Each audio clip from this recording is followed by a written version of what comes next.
Morning has no claim on these hours. It has been moved beyond the edge of the night, beyond the reach of your closed eyes, beyond the place where your breathing begins to slow. Whatever waits in the next day can remain there. It does not need an answer from you now. It does not need a plan, a decision, a promise, or one more careful thought. The coming light can take care of itself until it arrives. For these hours, the future is not your responsibility. You do not have to prepare for the first sound of the alarm. You do not have to rehearse the conversations ahead. You do not have to solve what might happen, arrange what has not happened, or protect everyone from possibilities that have not even entered the room. Morning will come in its own time. It does not need to be pulled closer by worry. It does not become kinder because you stay awake and meet it early in your mind. Let it remain far away. Let the next day be unfinished without your help. Let its tasks keep their distance. Let its names, numbers, duties, and choices stay where they belong.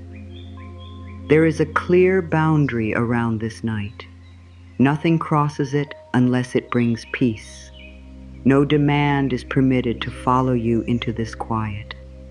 No unfinished matter is important enough to sit beside your pillow and ask for more.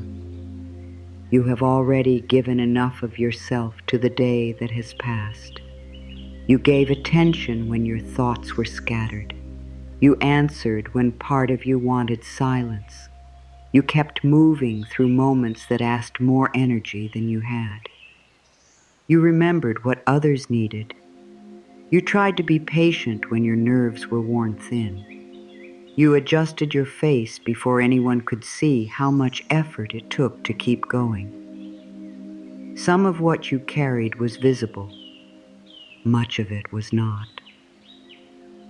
No one may have seen the second thought behind each answer, the careful tone you chose, the worry you hid, or the smee-say. All ways you kept things from becoming harder for someone else.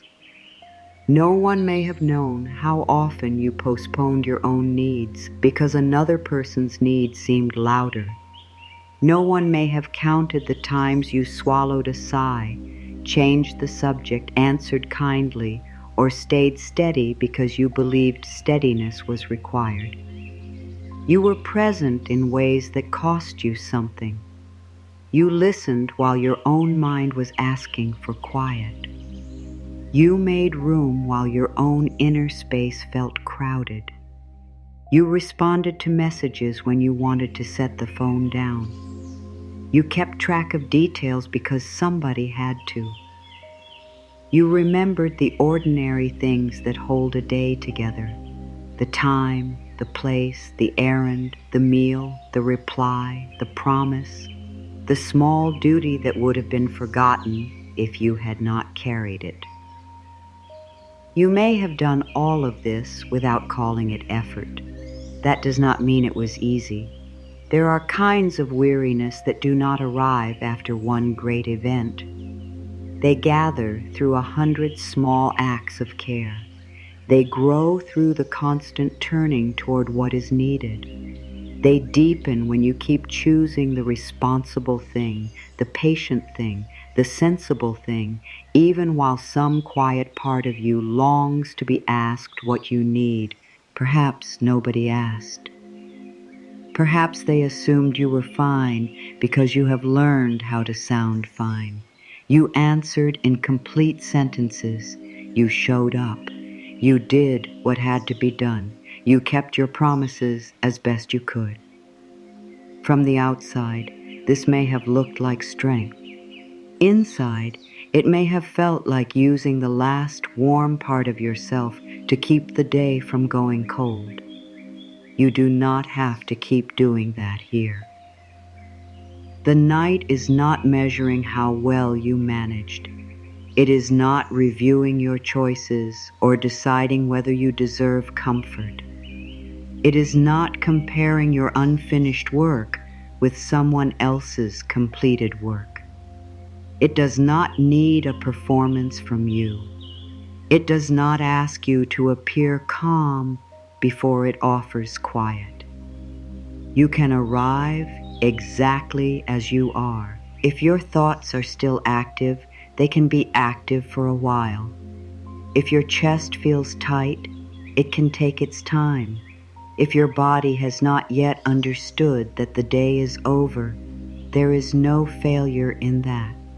The inner shift from doing to lying still is not always immediate.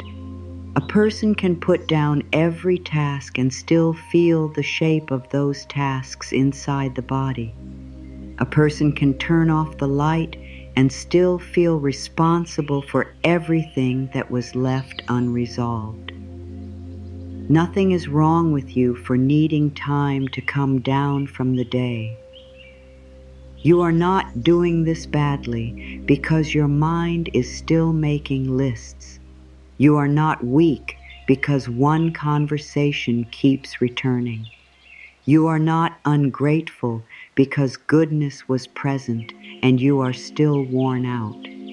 You are not difficult because the noise affected you. You are not failing because your energy has limits. Your limits are not accusations. They are facts that deserve care. You were never meant to pour from yourself without pause and then feel ashamed when your inner reserves became low. You were never meant to treat every signal from your body as an inconvenience. The heavy eyes, the shortened patience, the deep sigh that comes without warning, the wish to be left alone for a little while. These do not make you cold, selfish, or broken. They tell the truth about how much has been asked of you. The truth can be received without judgment. You have been carrying a full human day in a human body. That body has weight, rhythm, need, and tenderness. It cannot be managed like a machine. It cannot be spoken to only through commands. It cannot be pushed forever by reminding it what other people expect. It needs intervals where nothing is demanded, where the muscles do not have to prepare, where the mind does not have to scan, where the heart does not have to keep proving it can endure. This is one of those intervals. The room may be quiet, or there may be sounds around you. The conditions may not be perfect. You may not feel completely settled. Still, a small inner boundary can begin here. The next day remains outside it. The past day is no longer active within it. For now, you are not the organizer, the responder, the helper, the fixer, the one who remembers, or the one who keeps everything together. For now, you are a person lying down. That is enough.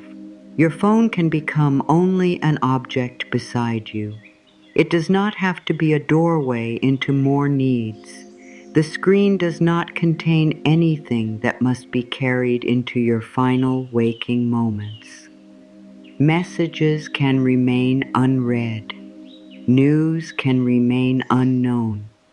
Other people can continue having thoughts without your immediate reply. The world can be active without requiring your participation. It is safe to become unavailable for a while. Unavailable does not mean uncaring. It means your care is no longer being spent every second.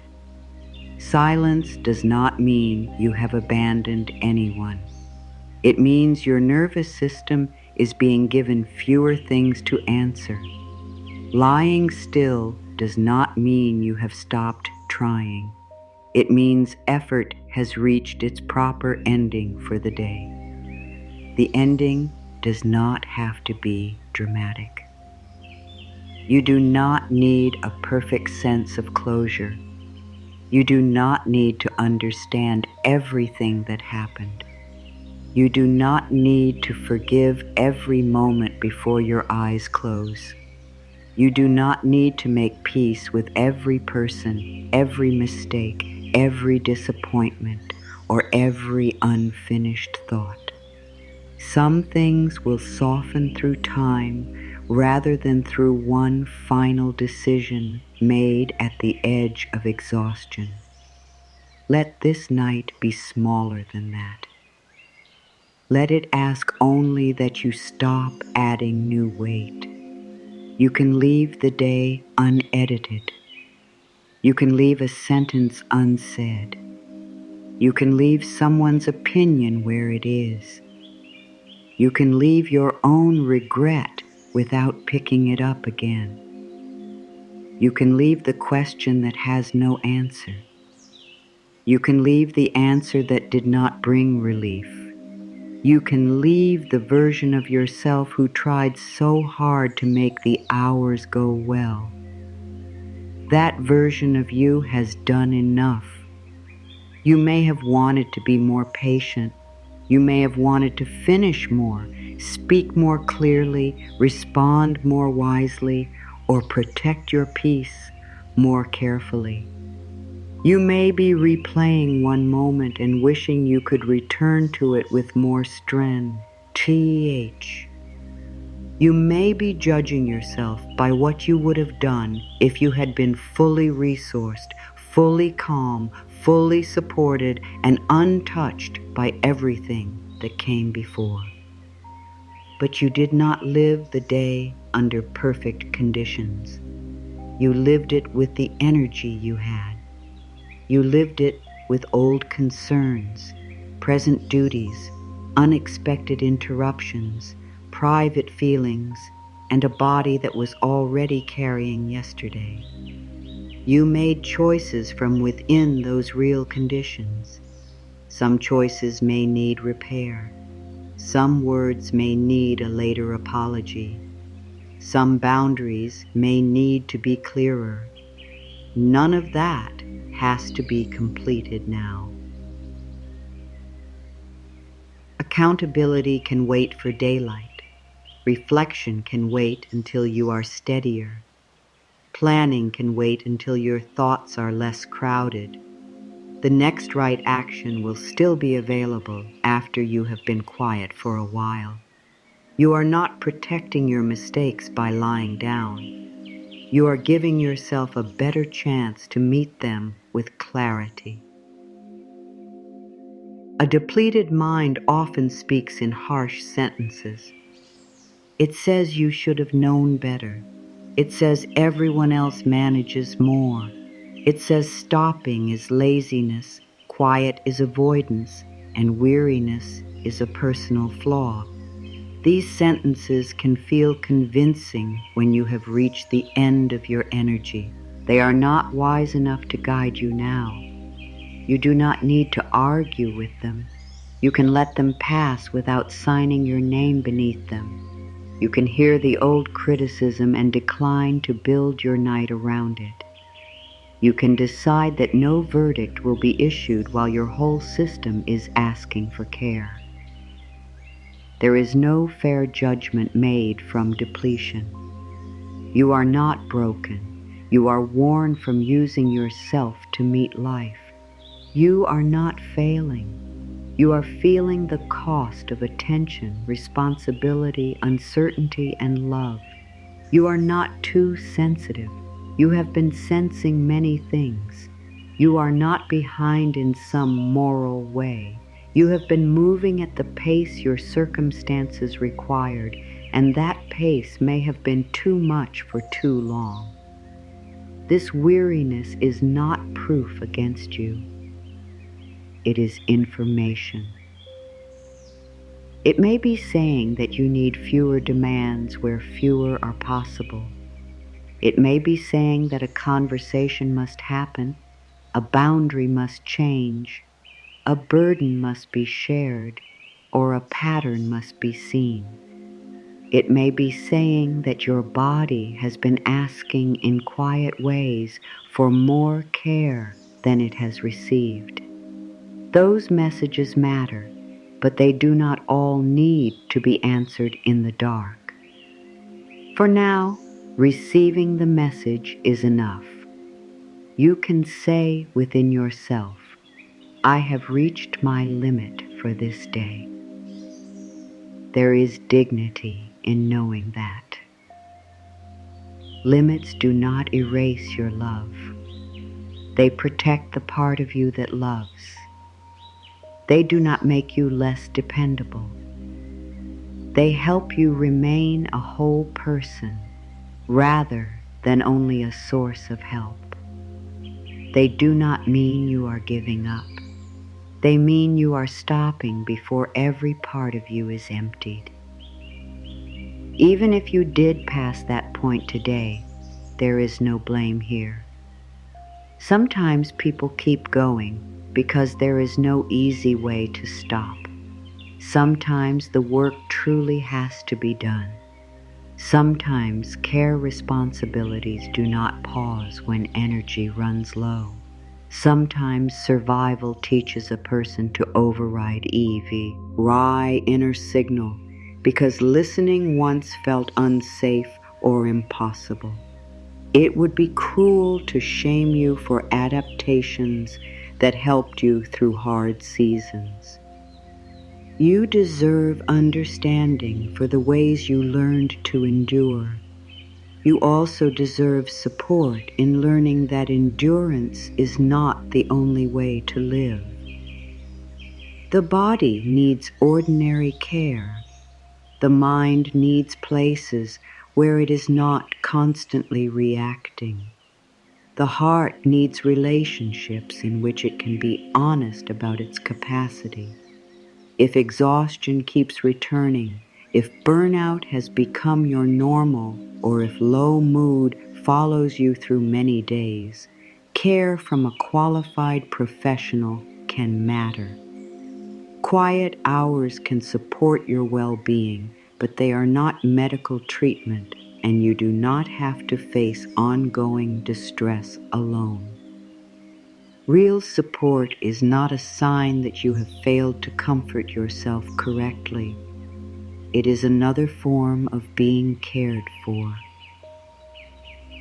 There is room in a kind life for both, the small comfort of lying down now and the larger help that may be needed beyond this room.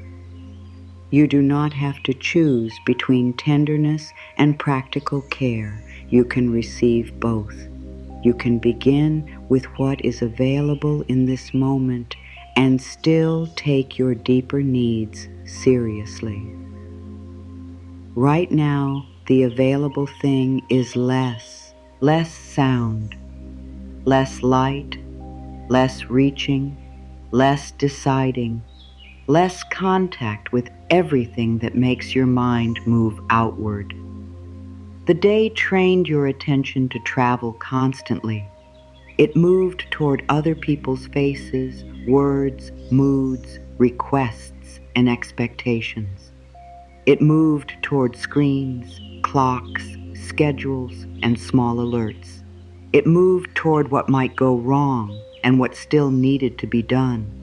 Now it can begin returning to the simple fact that you are here. You are lying down. The surface beneath you is carrying your physical weight. You do not need to assist it. Your head can be heavy. Your shoulders can stop presenting themselves as ready. Your hands do not have to prepare for the next task. Your eyes do not have to keep watch over the room. Nothing needs to begin. This is not the start of another assignment. You do not have to turn quiet into achievement. You do not have to relax perfectly, breathe perfectly, think positively, or reach a special state. There is no score for how quickly you settle. There is no prize for becoming peaceful in the correct way. You can be a little unsettled and still be cared for by the night. You can be sad and still lie down. You can be uncertain and still close your eyes. You can be disappointed and still receive warmth. You can feel unfinished and still stop. The right to stop does not depend on your emotions becoming easy first. Mourning will not be improved by your suffering through these hours. It will be met more honestly if you do not force yourself to keep carrying what has already happened.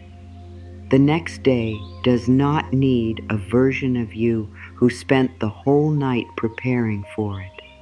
It can meet you after stillness has had a chance to do what effort cannot. That is why the coming hours are protected. No rehearsals, no private trials, no imagined emergencies, no proving that you care by refusing to become quiet. The future can wait without punishment. The people who matter can remain loved while you are unreachable.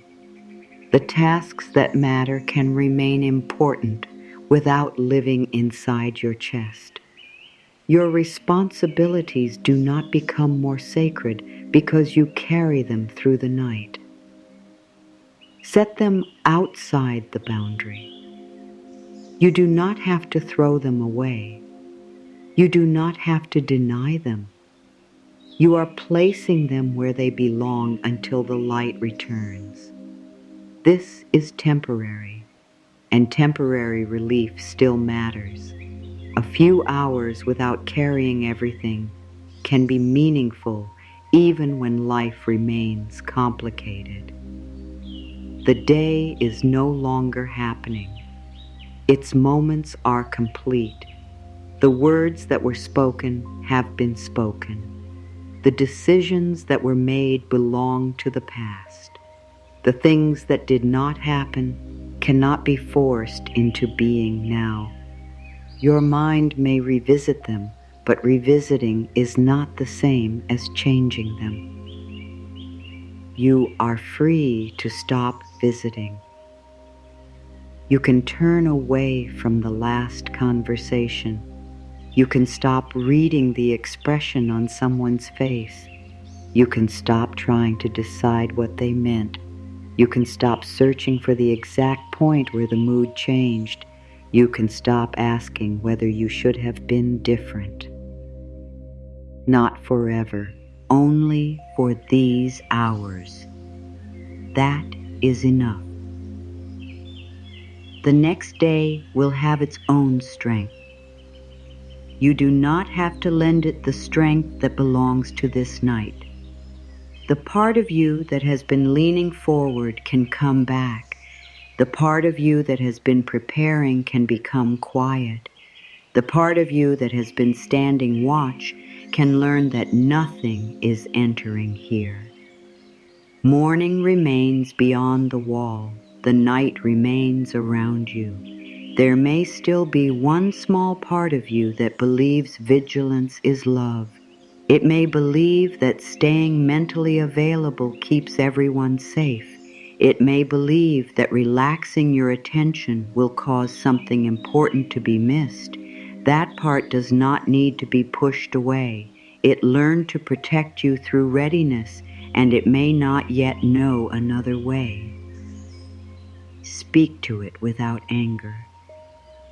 Tell it that the people you love are not being abandoned. Tell it that care can continue after a pause.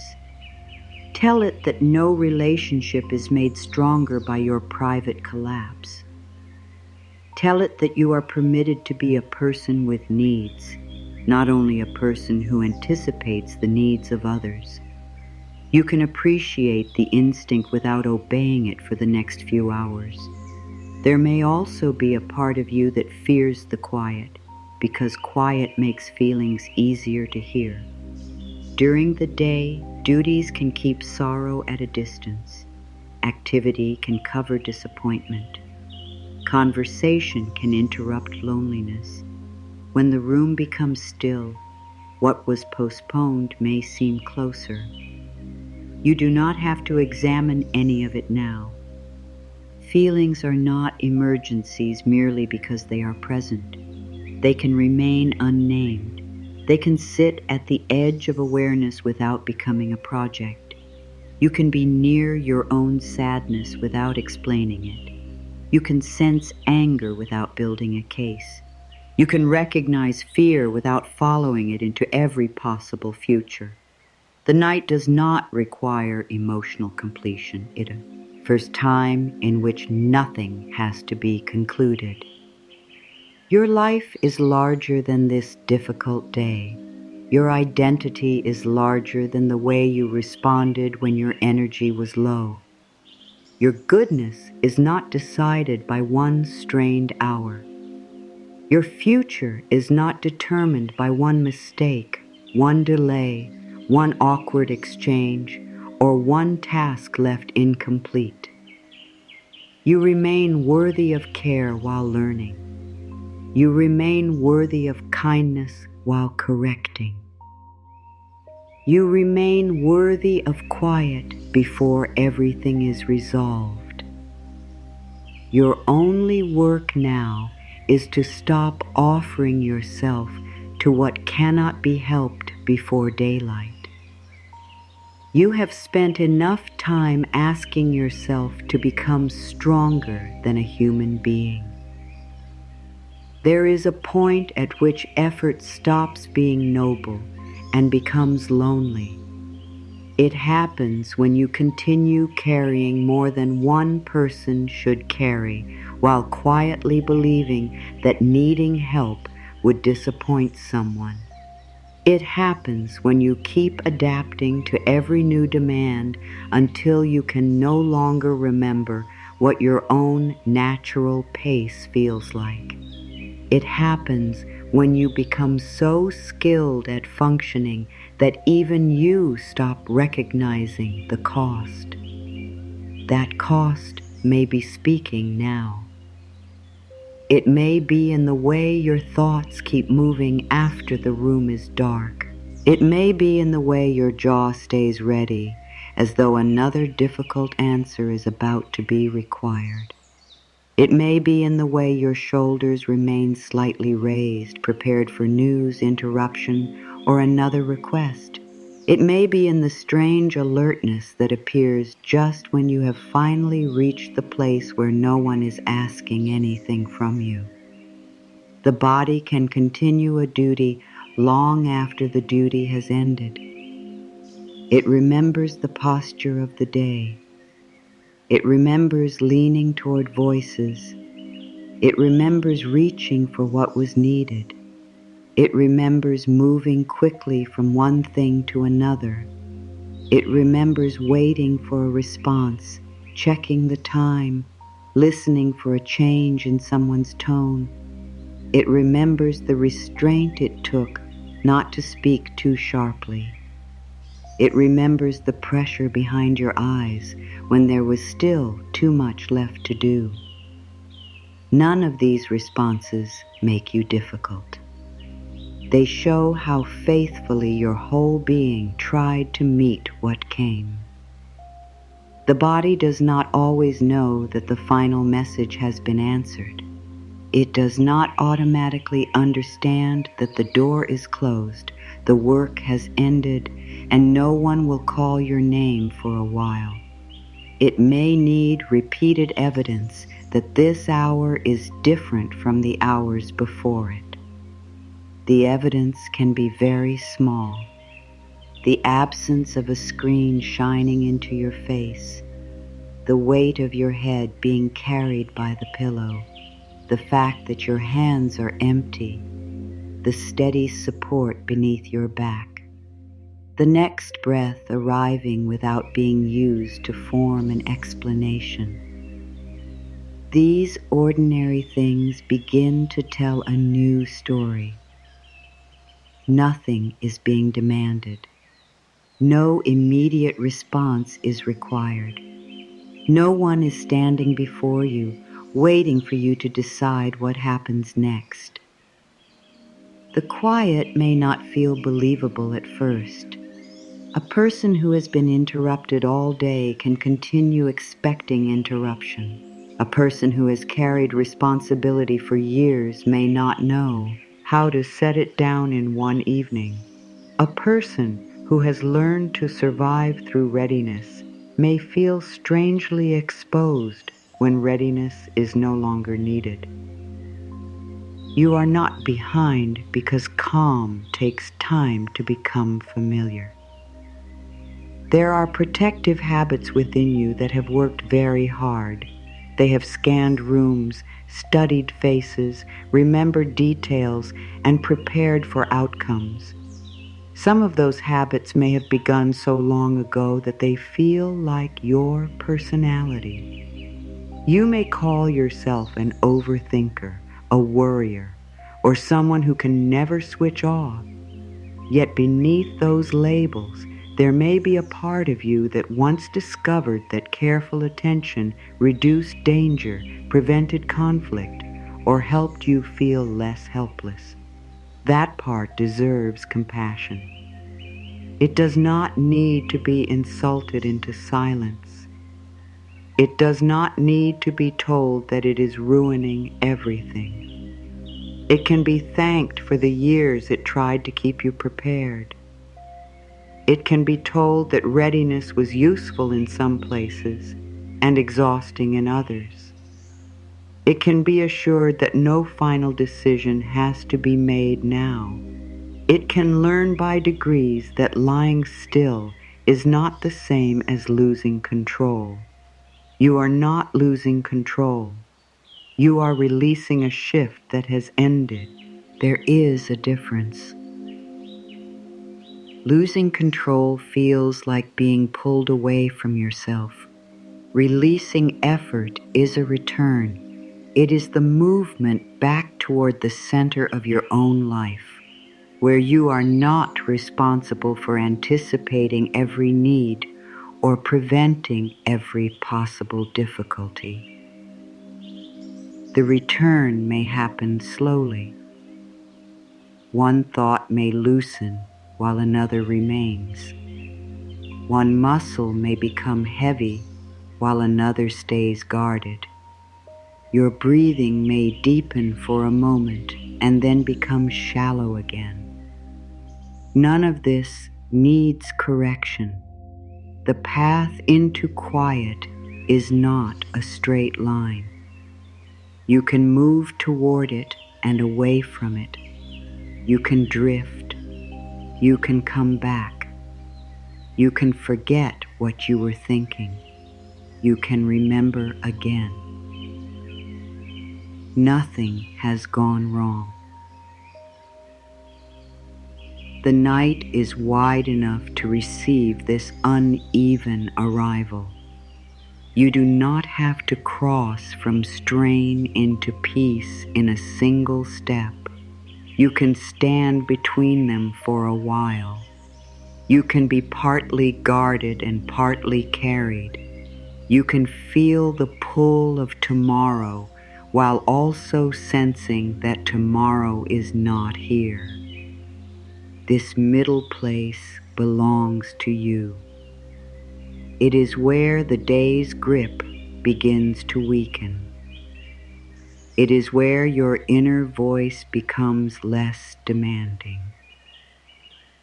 It is where you stop requiring an immediate change and begin offering companionship to what is present. You may say inwardly, I know how much you carried. You may say, I know why you stayed alert. You may say, there is nothing more to prove in this room. These are not commands. They are acknowledgments. A tired mind is often more willing to quiet when it feels understood. A guarded body often begins to loosen when it is no longer treated as a problem. The part of you that cannot settle may not need discipline. It may need to know that someone sees how long it has been working. You can be that someone now. You can become the voice that does not ask for more. You can offer yourself the kind of care you may have offered many others. No argument, no pressure, no lecture, only steady presence. You have done enough for one day, even if the day did not go as planned, even if there is work remaining, even if someone is disappointed, even if you are disappointed in yourself. Enough does not mean everything was completed. It means your available strength has been spent honestly. It means your body has reached the place where continued effort would cost more than it gives. It means the next useful action belongs to another hour. There is wisdom in stopping before certainty arrives. Many people wait to lie down inwardly until every question has been answered. They believe peace will come after the final task, the final reply, the final solution, the final proof that nothing bad will happen. But life rarely becomes that complete. One matter closes and another appears. One concern fades and another takes its place. If quiet depended on a world without unfinished things, no one would ever receive it. You are learning another way. You are learning to become still while life remains incomplete. You are learning to care without carrying everything through the dark. You are learning that an unanswered question can exist without taking over your whole body. You are learning that uncertainty can sit outside the bed. It does not need to lie beside you. There may be consequences to face later. There may be choices that deserve your attention. There may be a conversation that cannot be avoided. This hour does not deny any of that. It only recognizes that clarity weakens when the mind has been pushed beyond its useful edge. You do not become more responsible by forcing exhausted thoughts to work overtime. You become more vulnerable to harsh conclusions. When energy is low, the mind often chooses the most painful interpretation. It assumes silence means rejection. It assumes delay means failure. It assumes a mistake will define everything. It imagines the next day as a continuation of the hardest moment. These interpretations may feel urgent. They do not have to be trusted now. Nighttime thoughts are not always false, but they are often missing the steadiness that comes with renewed capacity. You can respect the concern without accepting its verdict. You can place the matter aside and return to it when your inner resources are less depleted. Some things look different after the body has been quiet. A problem may still be a problem, but it may no longer seem endless. A conversation may still be necessary, but the words may come with less fear. A decision may remain difficult, but your values may become easier to hear. This is one of the honest gifts of deep nighttime recovery. It does not erase reality. It can change the condition in which you meet reality. While you lie still, many ordinary processes continue without your direction. The heart keeps its rhythm. The lungs continue their quiet exchange. The body uses periods of sleep to support repair, immune function, memory, and emotional regulation. The Min sorts pieces of the day without requiring you to consciously organize each one. You do not supervise this work. You do not have to tell each cell what to do. You do not have to force every memory into the correct place. You do not have to hold the body together through thought. Much of life within you knows how to continue without instruction. This can be difficult to remember when your days ask you to manage so much. You may become used to believing that anything important happens only because you push it. You may begin to think that stopping means nothing useful is taking place. Yet renewal often happens out of sight. Strength does not always return through effort. Sometimes it returns through the absence of effort. A muscle rebuilds after it has been used and then given time. Attention becomes clearer after it is no longer scattered across many demands. Emotions can become less sharp when the whole system has had a chance to move out of constant alertness. This is not magic. It is part of being alive. Your body has rhythms older than your schedule. It moves through activity and quiet, effort and recovery, waking and sleep. Modern demands may ignore those rhythms, but they do not erase them. You may train yourself to work through hunger, silence, fatigue, and delay every need. Still, the body continues sending messages. It asks through heaviness. It asks through irritability. It asks through forgetfulness. It asks through the longing to close your eyes and be unreachable. The request is not weakness. It is balance trying to return. You may not be able to change every condition of your life immediately. You may wake to responsibilities that remain real. You may have people depending on you, work that cannot be abandoned, or circumstances that do not offer as much ease as you need. This hour cannot solve all of that. It can still give something. It can become a place where the demands do not reach quite as deeply. It can become a small interruption in the pattern of constant giving. It can remind you that beneath every role, there is a living person who requires care. You are not only what you provide. You are not only the problems you solve. You are not only the calm face you create for others.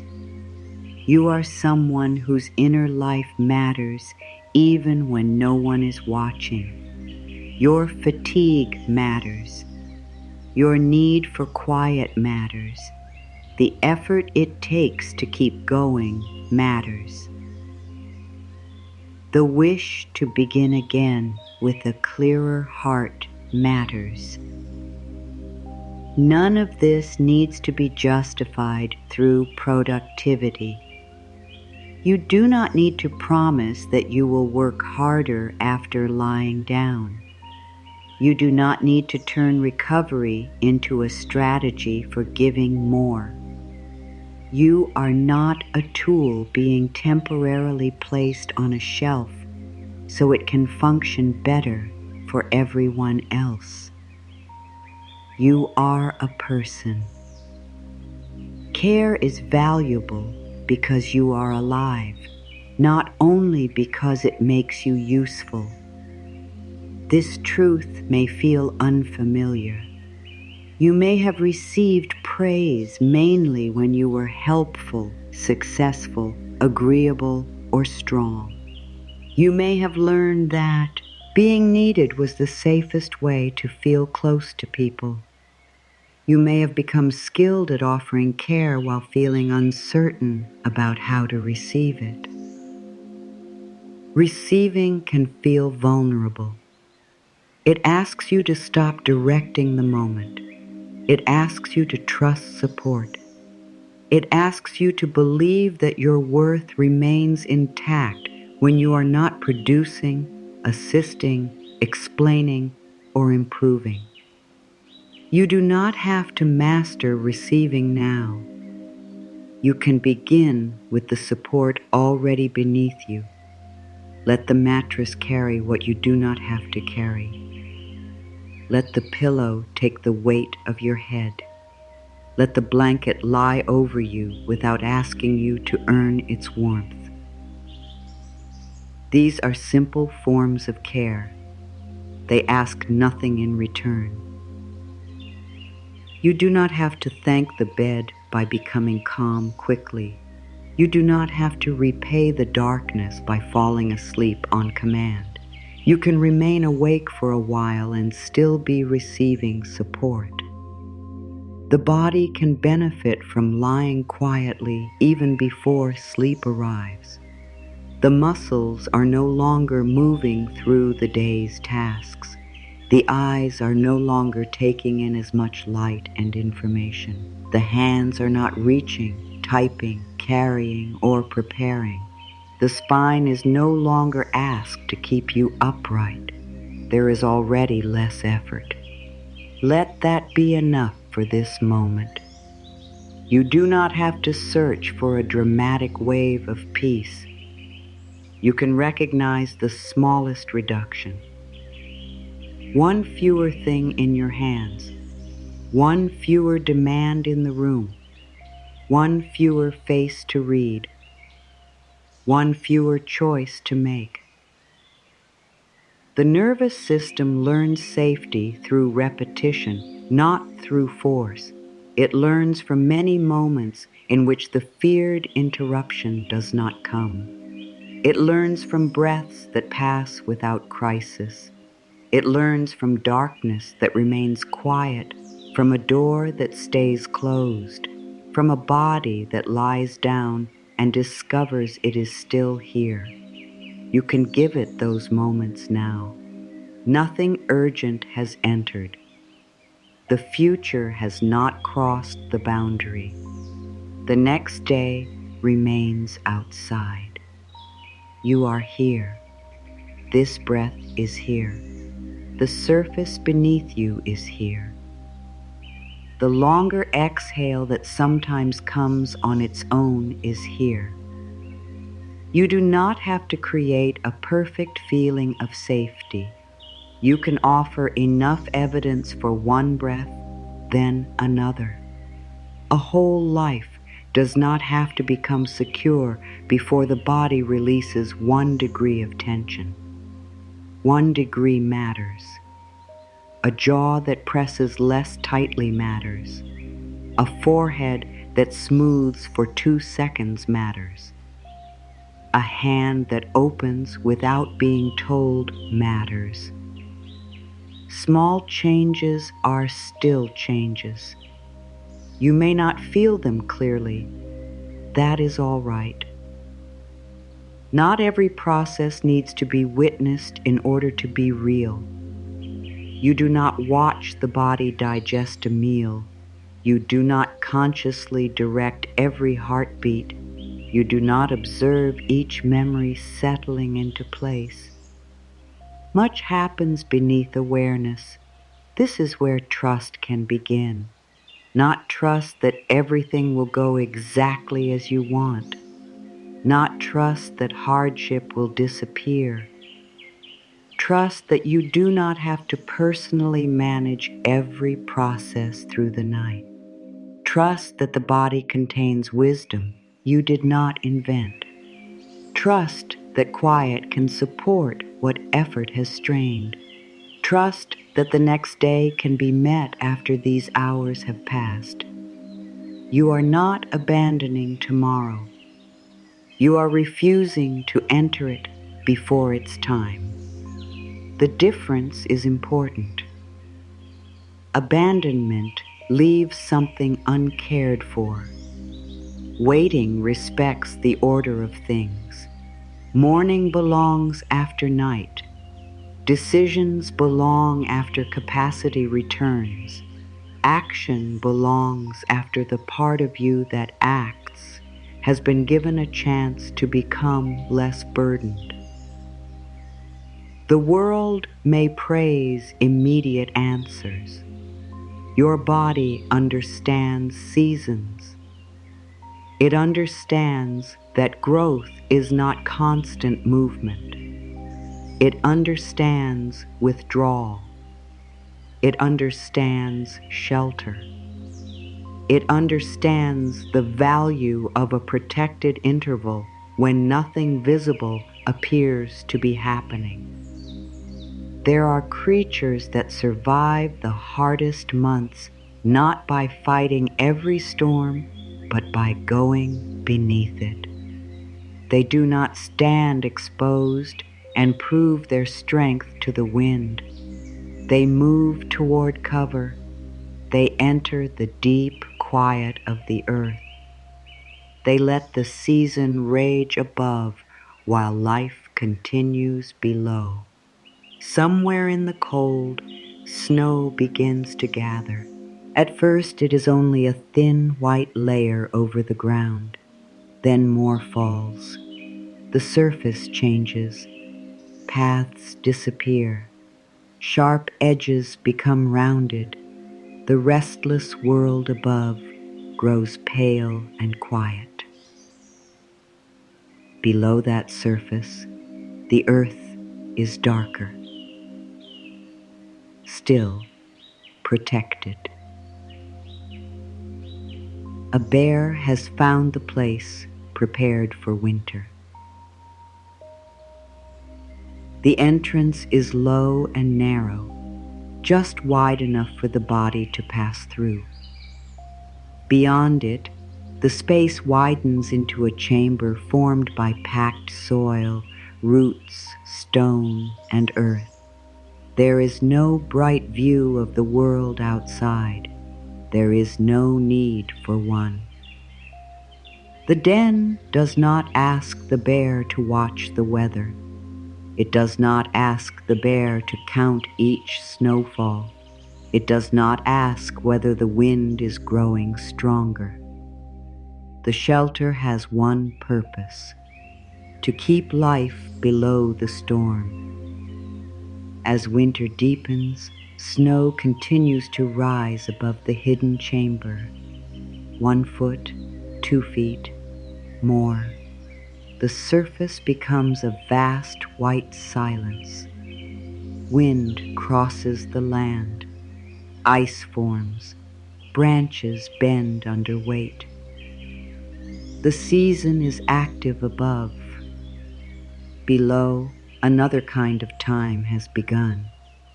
The den stays warmer than the frozen air outside.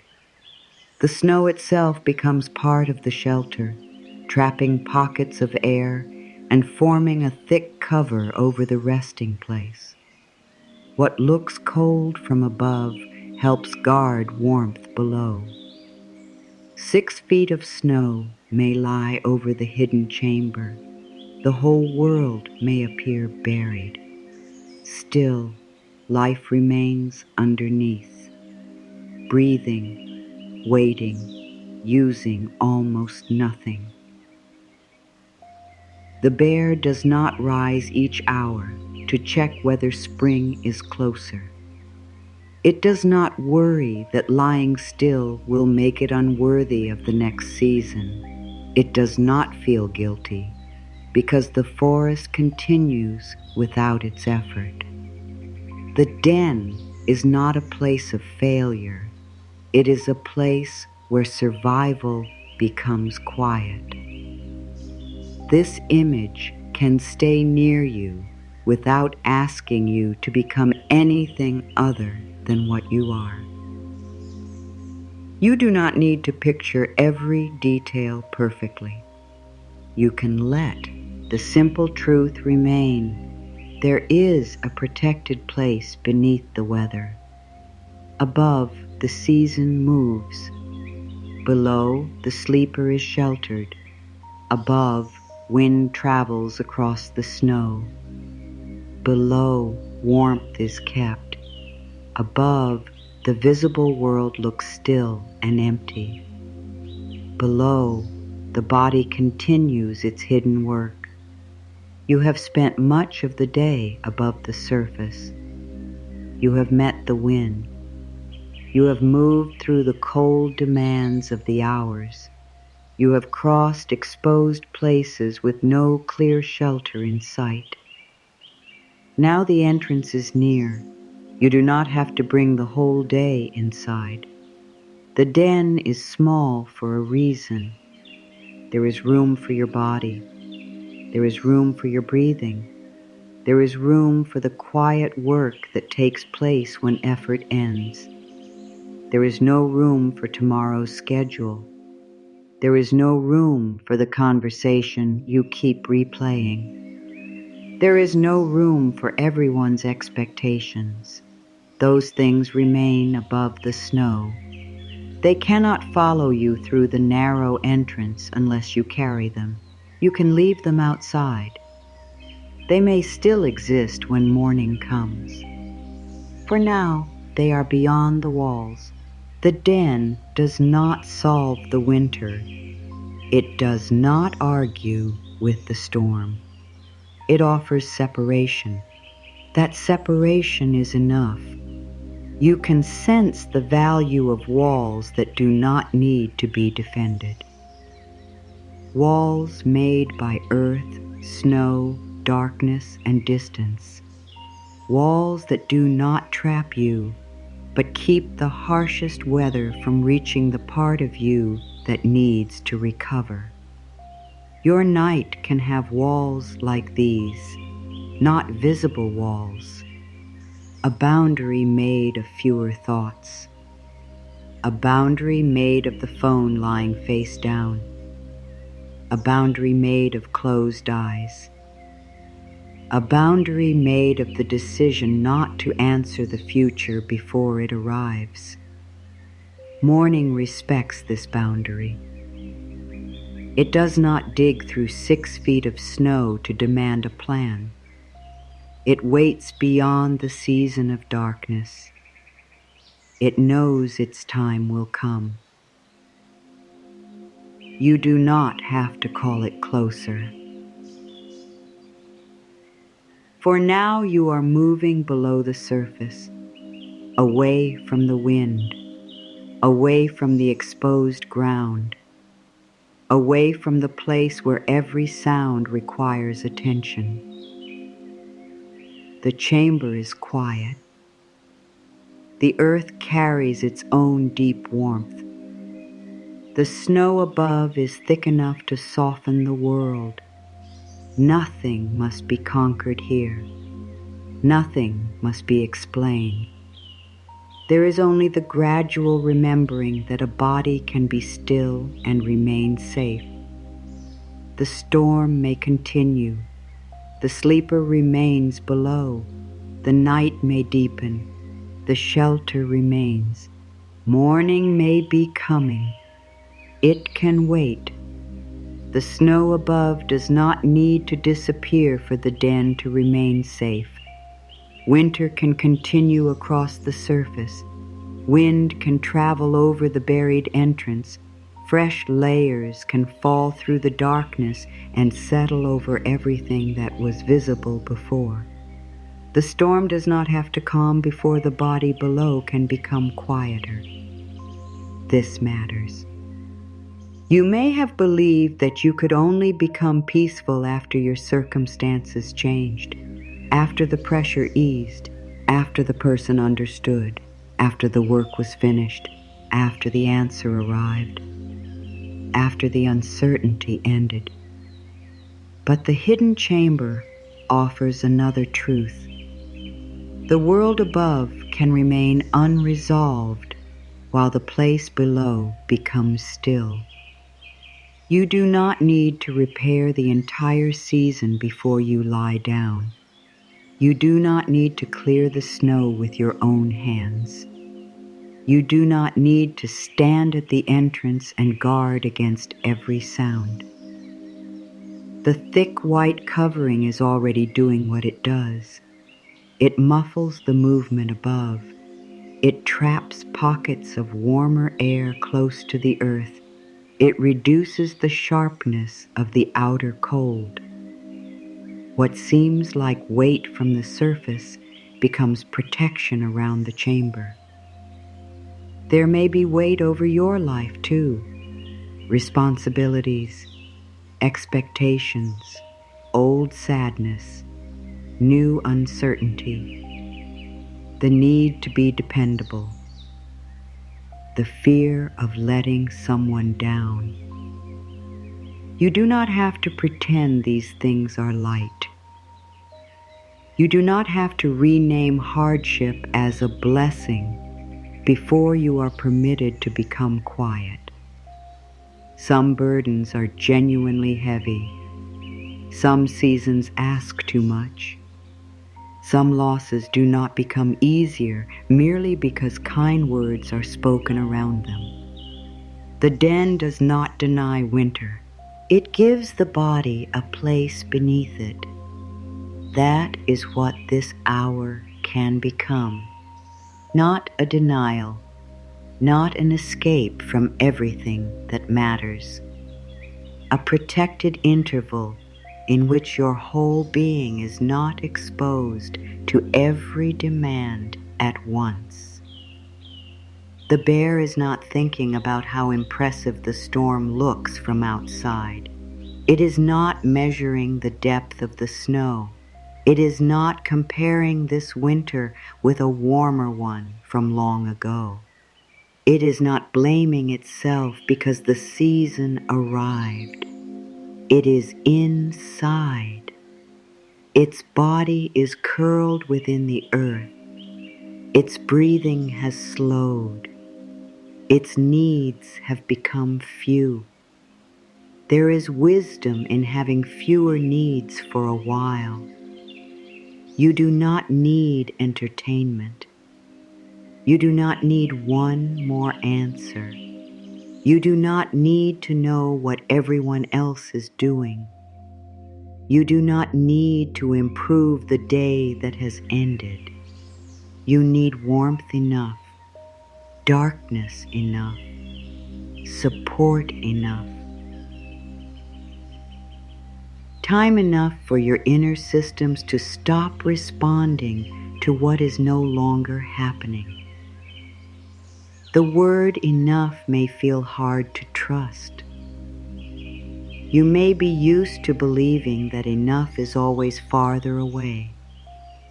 One more task, one more effort, one more careful check, one more message to make sure nothing has been misunderstood, one more thought about how the next day should unfold. Enough keeps moving when fear is in charge. It becomes a point you can never reach. The hidden chamber does not move. It is where it is. The body enters. The opening disappears beneath snowfall. The outside world becomes distant. There is no negotiation about whether this is the correct moment to stop. Winter has come. The animal withdraws. Your own stopping can be this simple inside. The day has ended. Your body is lying down. No further proof is required. You may feel the old argument rising. I could have done more. I should have handled that better. I am not ready for tomorrow. I cannot become quiet while this remains unfinished. Let those thoughts be sounds above the snow. They can exist without entering the chamber. You do not have to climb toward them. You do not have to answer from below. The distance between you and those thoughts may be very small at first. They may seem close enough to touch. Still, the walls are here. The darkness is here. The heavy covering above is here. The thought is not the whole room. The worry is not the whole night. The unfinished task is not the whole of you. You are the one lying beneath it all, still breathing. There is more life in you than the day was able to use. Some of it is quiet now. Some of it is hidden from your own awareness. Some of it returns only when no one is asking for it. You may not feel renewal happening. You may feel only heaviness. That is not a sign that nothing useful is taking place. The bear in the den does not wake each hour with a bright sense of progress. The deepest work of the season is quiet, slow, and unseen. Warmth is conserved. Energy is protected. The body follows rhythms that do not need applause. There is no audience below the snow. No one watches to see whether the sleeper is doing this correctly. No one asks for evidence. You can let yourself be unobserved too. You do not have to imagine how you look to anyone else. You do not have to make your breathing beautiful. You do not have to arrange your face into peace. Your eyes can be closed without expression. Your mouth can be quiet. Your limbs can take the position that asks the least from them. This is not a performance of calm. It is the absence of performance. That may be one of the kindest things available to you now.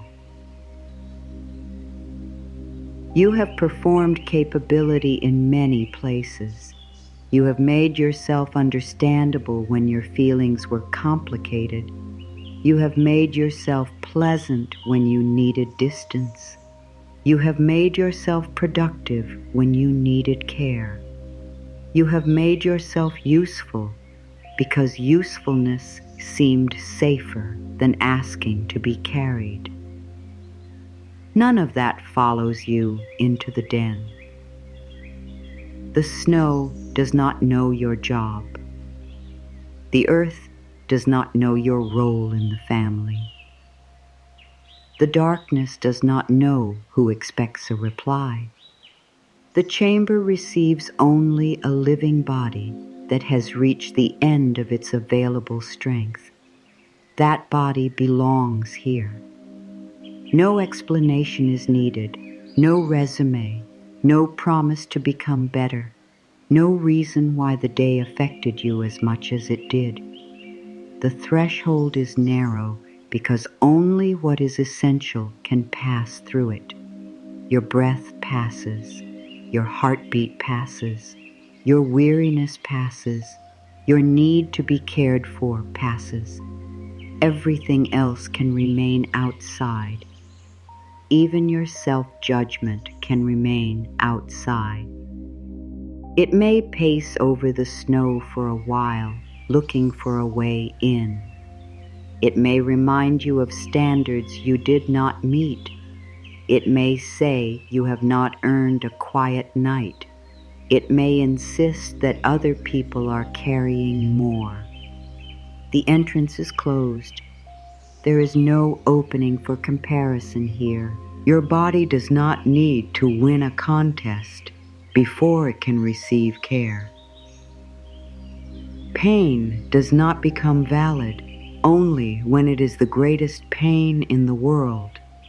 Exhaustion does not need witnesses. You are permitted to respond to your own condition with kindness. If the word permitted feels too large, you can use a smaller truth. Nothing is preventing you from lying here now. The bed is beneath you. The room is around you. The next demand has not arrived. For this moment, stopping is already happening. You do not have to create it. You only have to stop interrupting it with another task. If your phone is still in your hand, place it face down within easy reach. Let the screen become dark. Let your eyes close. That is enough action for now. No ceremony is needed. No final check. No last journey through messages that might awaken another concern. The world can continue without entering your eyes again. Behind closed lids, there is less to manage. The room is no longer asking to be surveyed. The objects around you do not need names. The distance between the bed and the door does not need measuring. Your attention can remain close to the body, close to the quiet beneath the surface, close to the place where warmth is being kept. The bear does not need bright light inside the den. Its world has become small enough for winter. There is earth beneath, earth around, snow above, and the steady presence of its own breathing. Your world can become small enough for this night. The surface beneath you, the covering over you, the air entering and leaving, the darkness behind your eyes. Nothing beyond this small world needs to be carried. You can let the next day become distant. You can let the previous day become distant. You can be here without leaning backward or forward. The den has no clock. Winter moves over it without requiring the sleeper to count the hours. Darkness passes into deeper darkness. Snowfall begins and ends. Wind rises, travels, and fades. Below there is no urgency. The body does not ask how long recovery should take. It follows the pace available to it. You can follow that pace too. There is no need to decide when your mind should become blank.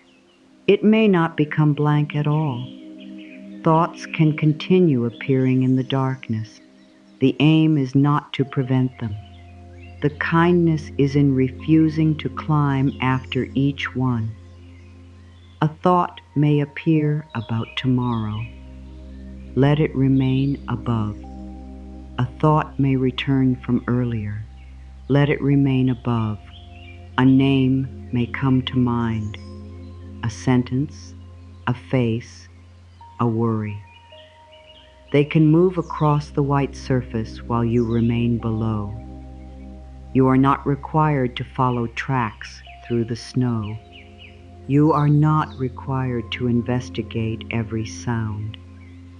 The chamber is your answer. The body lying here is your answer. Not now. Not during these hours. Not from this depth of weariness.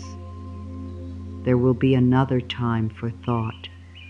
There will be another time for speech. There will be another time for osing. This time is for being beneath the weather. The phrase may touch something tender in you. Perhaps you have spent years standing in difficult seasons because no one showed you where to go. Perhaps you became the shelter for everyone else.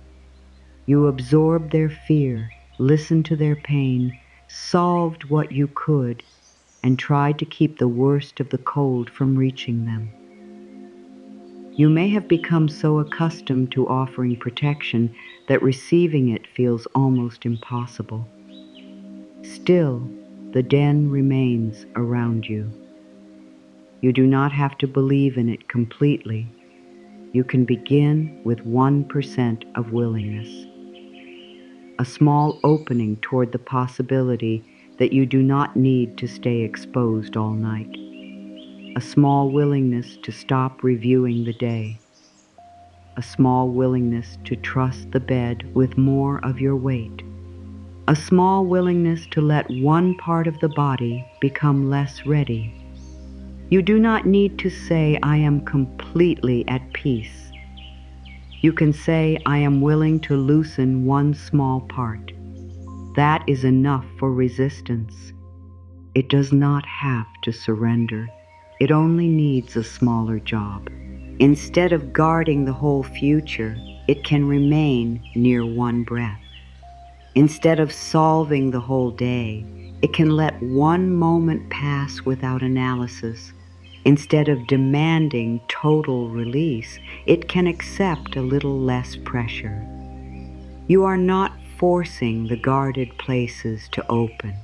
You are showing them that the storm cannot reach everything. There is earth around this hour. There is snow above it. There is distance between the sleeper and the wind. The day can remain where it ended. You do not have to drag it through the entrance. You may sense how much of it is still attached to you. A look someone gave, a task you avoided, a word that hurt, a silence you did not understand, a moment when you felt unseen, a moment when you did not recognize yourself. These pieces may seem woven into your body, yet you do not have to pull each one free. You can begin with a single inward sentence. Let it be plain. Let it be quiet. Let it meet you where you are. Beneath the snow, this day releases me. You do not have to make the sentence true through force. Let it rest beside you as a possibility. The day no longer owns your attention. It no longer has the right to continue asking from you. Its hours have closed. Beneath the snow, this day releases me. Feel no pressure to believe every word. The body may understand before the mind does. The hands may become heavier. The eyes may stop trying to reopen. The space between breaths may become easier. Beneath the snow, this day releases me. 3 times is enough. The sentence can remain in the chamber without being repeated endlessly. It has been placed here. It does not need to shout. It does not need to compete with your thoughts. It can be the quietest truth in the room. The day releases you, not because everything went well. It releases you because its time is over. It releases you not because every problem has disappeared. It releases you because no problem can be wisely served by your endless depletion. It releases you not because you have forgotten what matters. It releases you because what matters can be met again after this protected interval. There is no betrayal in becoming unavailable. There is no moral failure in closing your eyes. There is no weakness in needing the world to become smaller. The bear does not apologize to the forest for withdrawing. The forest continues. The snow falls. Life goes on above the hidden chamber. Below, another necessary form of life goes on. Your stillness is not empty. Your lying down is not nothing. The quiet work within you does not need to be visible to have value. The mind may begin sorting what it can. The body may begin reducing its readiness. The heart may continue without your supervision. You are not in charge of every act of repair. You can stop managing the process. There is a deep relief in not being the manager of yourself for a while. You do not have to monitor whether calm is increasing. You do not have to check whether your thoughts are slowing. You do not have to measure the quality of the night. The bear does not review the den. It uses the shelter. You can use the support beneath you. You can use the darkness. You can use the closed door, the lowered sound, the face-down phone, the blanket, the pillow, the absence of one more conversation. These ordinary things are enough to form a chamber. No one else has to understand its importance. This hour belongs below the surface. The part of you that has been seen all day can disappear from view. The part of you that has explained, answered, managed, and endured can become hidden. There is safety in not being visible. No one is studying your expression. No one is deciding whether your answer is correct. No one is waiting for you to become cheerful. The den asks for no emotional performance. You can feel exactly what remains. A little sorrow, a little frustration, a little emptiness, a little relief.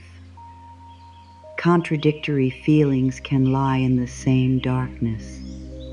You do not have to choose the correct one. You do not have to create gratitude before you can become still.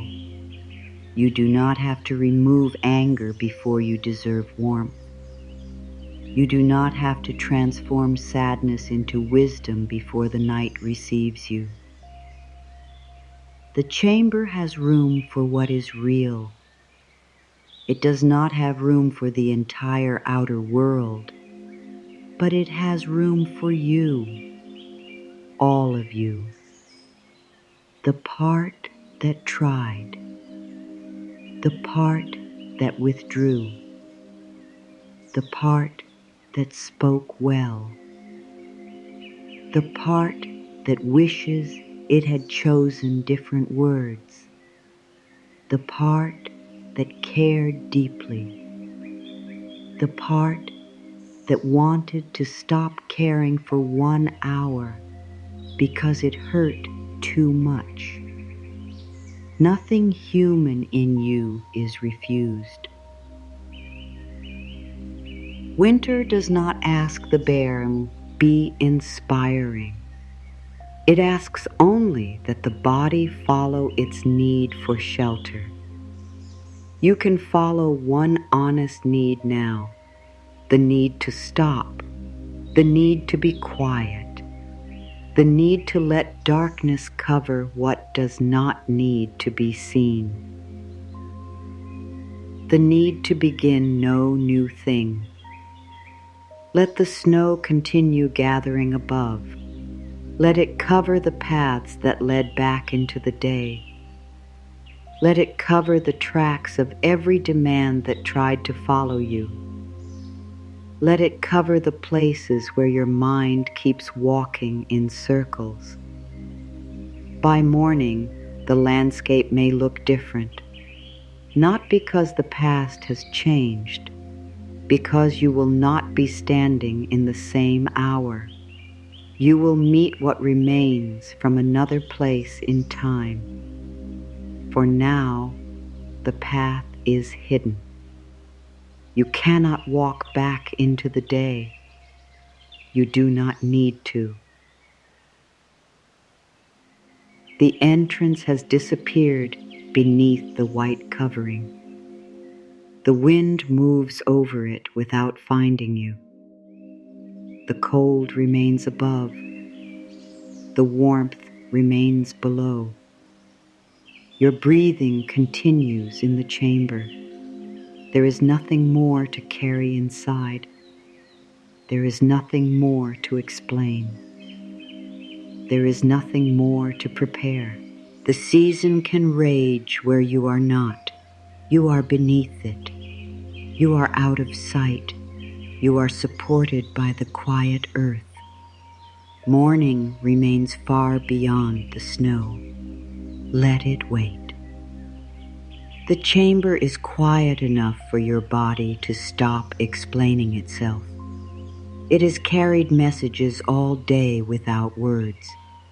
It tightened when something felt uncertain. It leaned forward when attention was needed.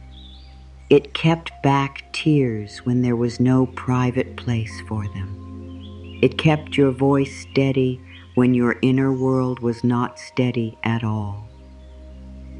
Now it does not have to hide what the hours have cost. Nothing here is asking your body to be graceful. Nothing here is measuring how quickly it settles. The earth around the den receives weight without judgment. It does not ask whether the bear should have crossed the forest differently. It does not ask why the journey took so much energy. It does not compare one winter body with another. It supports what has arrived. The surface beneath you can do the same. Let it receive the weight you usually carry from within. Let it take what your muscles have been gripping. Let it support the parts that have spent the day supporting you. You do not have to release everything at once. The body is not a door that must be forced open.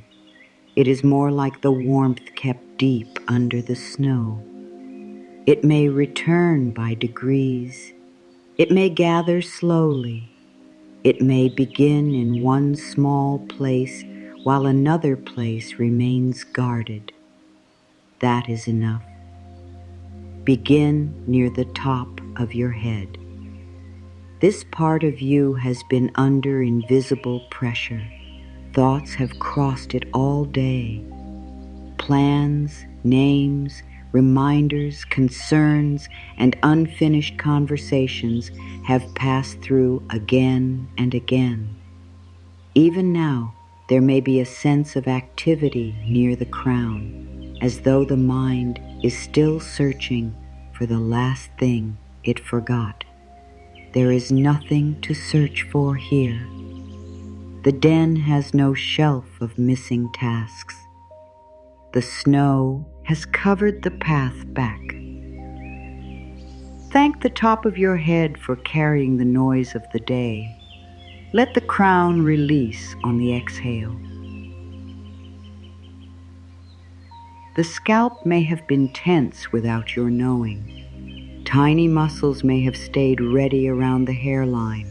The skin may have carried the pressure of concentration, bright rooms, screens, sound, and constant attention.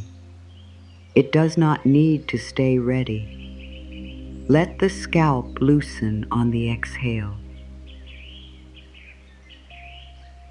Your forehead has spent hours responding to what you saw and what you tried to understand. It lifted in surprise. It narrowed in concern. It gathered when you were thinking through something difficult. It may still be carrying the shape of questions that were never answered. The questions can remain above the snow. Thank your forehead for trying to understand so much. Let the forehead smooth on the exhale. The space between your eyebrows has worked quietly. It tightened when you tried to focus. It carried concern when you were listening. It gathered around moments you wished you could change. No one needs your concentrated expression now. The darkness does not require an answer. Let the space between your eyebrows open on the exhale. Your temples have felt the movement of the day. They have carried the pulse of effort, the strain of thinking, the pressure of staying composed. They may feel warm, full, tender, or ordinary. Whatever is there can be there. Thank your temples for remaining with you through every hour. Let the temples ease on the exhale. Your eyes have done so much. They have watched faces, read words, followed movement, searched screens, judged distances, and noticed small changes in the world around you. They have looked for what needed attention. They may have kept back emotion. They may have tried to appear brighter than you felt. They are no longer needed for the outer world. The den is dark. Nothing must be seen. Thank your eyes for showing you the way through the day. Let the eyes become heavy on the exhale. The small muscles around them can stop working. The eyelids can lie where they are. The space behind the eyes can become wide and dim. No image needs to stay clear. No face needs to remain in view. Let the muscles around your eyes release on the exhale. Your cheeks have carried expressions for other people. They have lifted in politeness. They have stayed still when you wanted to withdraw. They have warmed with feeling, tightened with effort, and helped you show the world that you were managing. There is no expression to maintain below the snow. Thank your cheeks for every kindness they helped you offer. Let the cheeks grow loose on the exhale. Your ears have received more than sound. They have listened for meaning, mood, tension, comfort, and change. They have heard words you wanted and words you did not. They have stayed alert to the possibility that someone might need you. No one is calling from inside the chamber. The wind above cannot ask anything of you. Thank your ears for listening through the whole day. Let the area around your ears release on the exhale. Your nose has carried breath through every moment, including the moments you barely remember. It continued when you were busy, when you were worried, when you were speaking, and when you were trying not to react. It does not need to breathe in a special way now. Air can enter as it enters. Air can leave as it leaves. Thank your nose for the quiet passage it has provided. Let the bridge of your nose ease on the exhale. Your mouth has formed so many words. Some were necessary. Some were kind. Some were careful. Some may not have expressed what you truly felt. Your lips may still be carrying the last conversation. They may be carrying the words you wish you had said, or the words you wish you could take back. Those words do not need to be corrected in the darkness. Thank your lips for every effort to communicate. Let the lips part or close naturally on the exhale.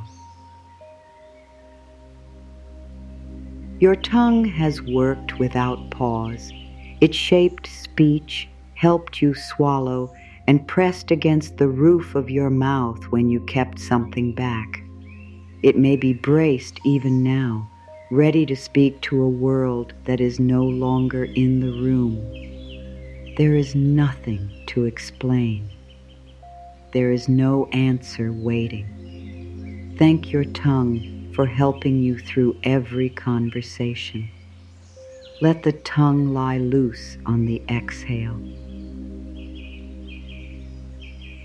Your jaw may have carried more than you realized. It may have carried anger that could not be expressed. It may have tightened around worry. It may have helped you remain composed when something inside you wanted to cry, shout, or ask for help. The jaw does not have to guard the entrance. The snow is already there. Thank your jaw for trying to keep you steady. Let the jaw unclench on the exhale. If it tightens again, nothing has failed. It can loosen again later.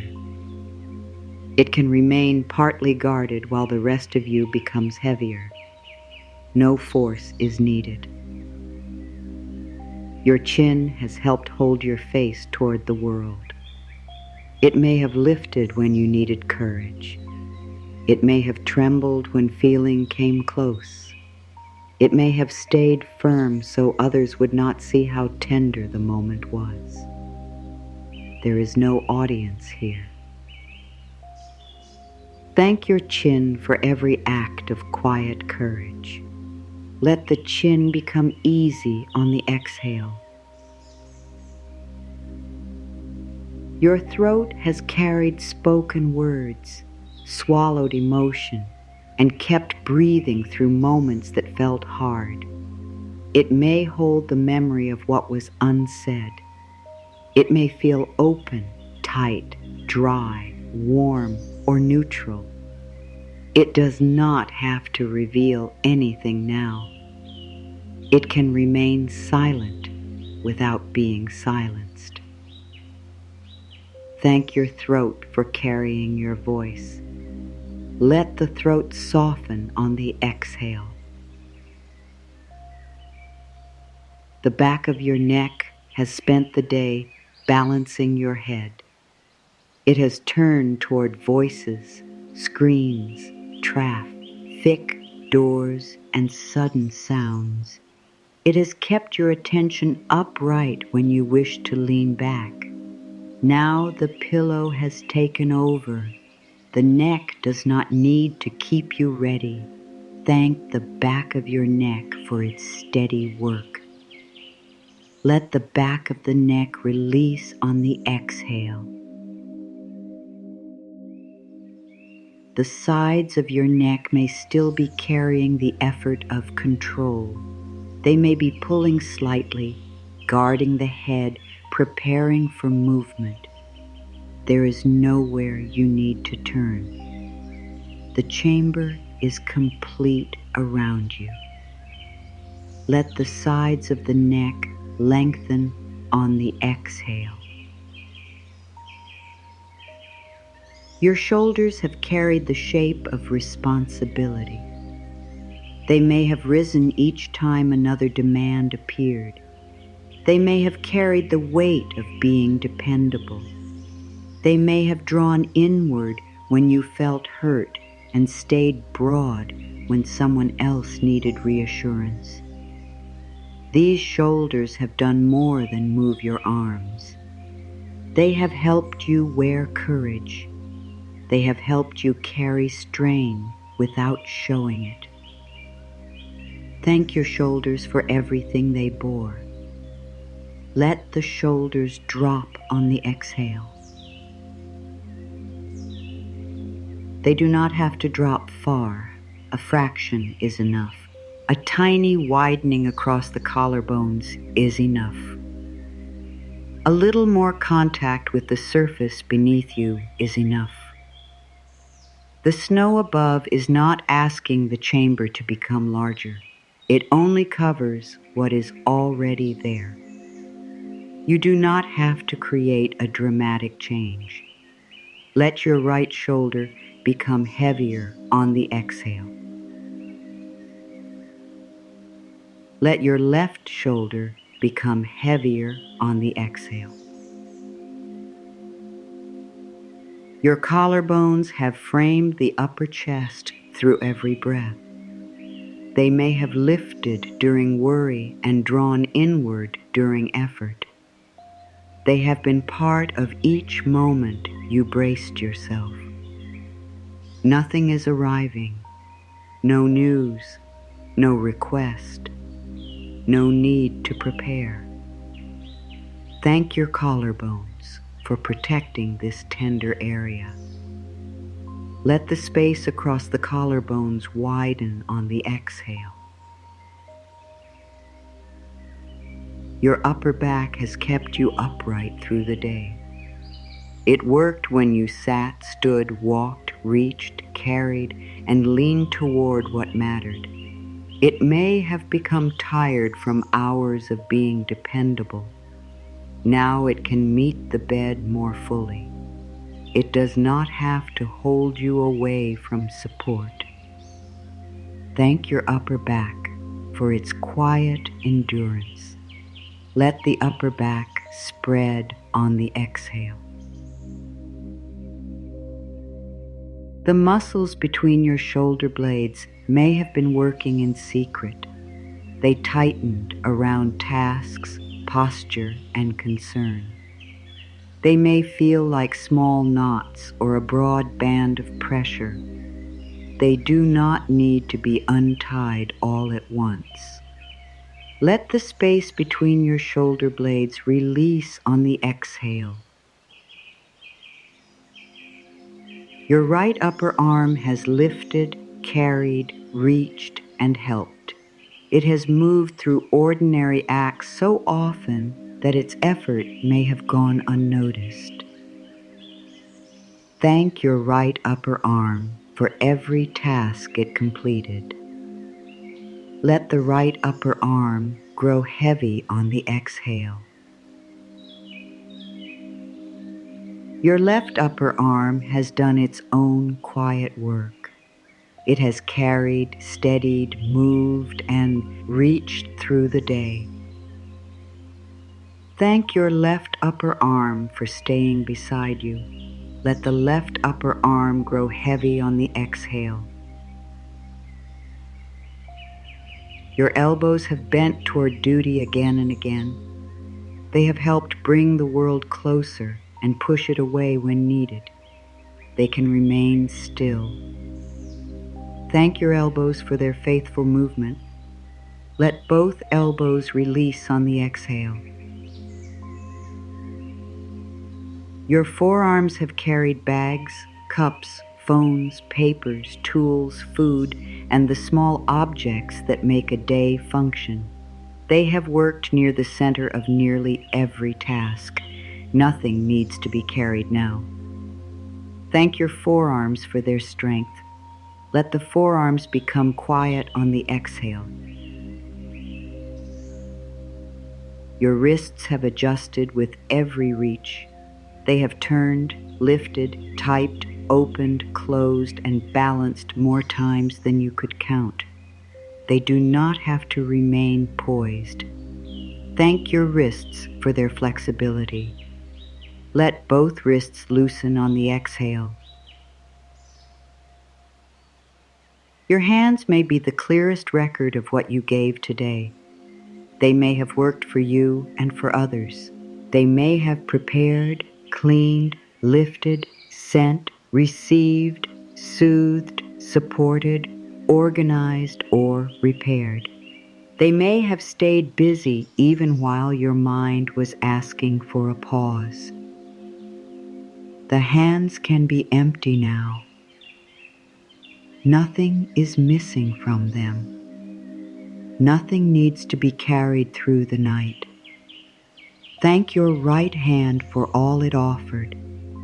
Let the right hand open on the exhale. Thank your left hand for all it offered. Let the left hand open on the exhale. Your palms can become warm against the blanket or the bed. Your fingers can curl or lengthen. They do not need to form a perfect shape. The small muscles can stop preparing for another touch, another message, another object. Thank each finger without naming every task. Let all 10 fingers release on the exhale. The chamber grows quieter as the hands become still. A body with empty hands receives a different message. The work is not here. The tools are not here. The demands are not here. The sleeper is below the weather. Your chest has protected the heart and lungs through every hour. It has expanded under fear, laughter, speech, movement, and silence. It may have carried pressure that was difficult to name. You do not have to make the chest completely open.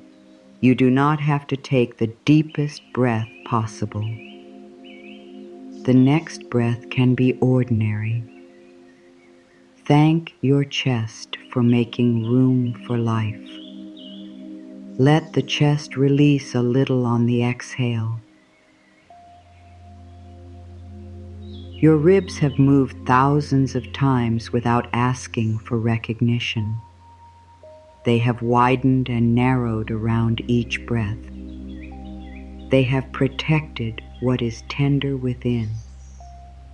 Thank your ribs for their steady shelter.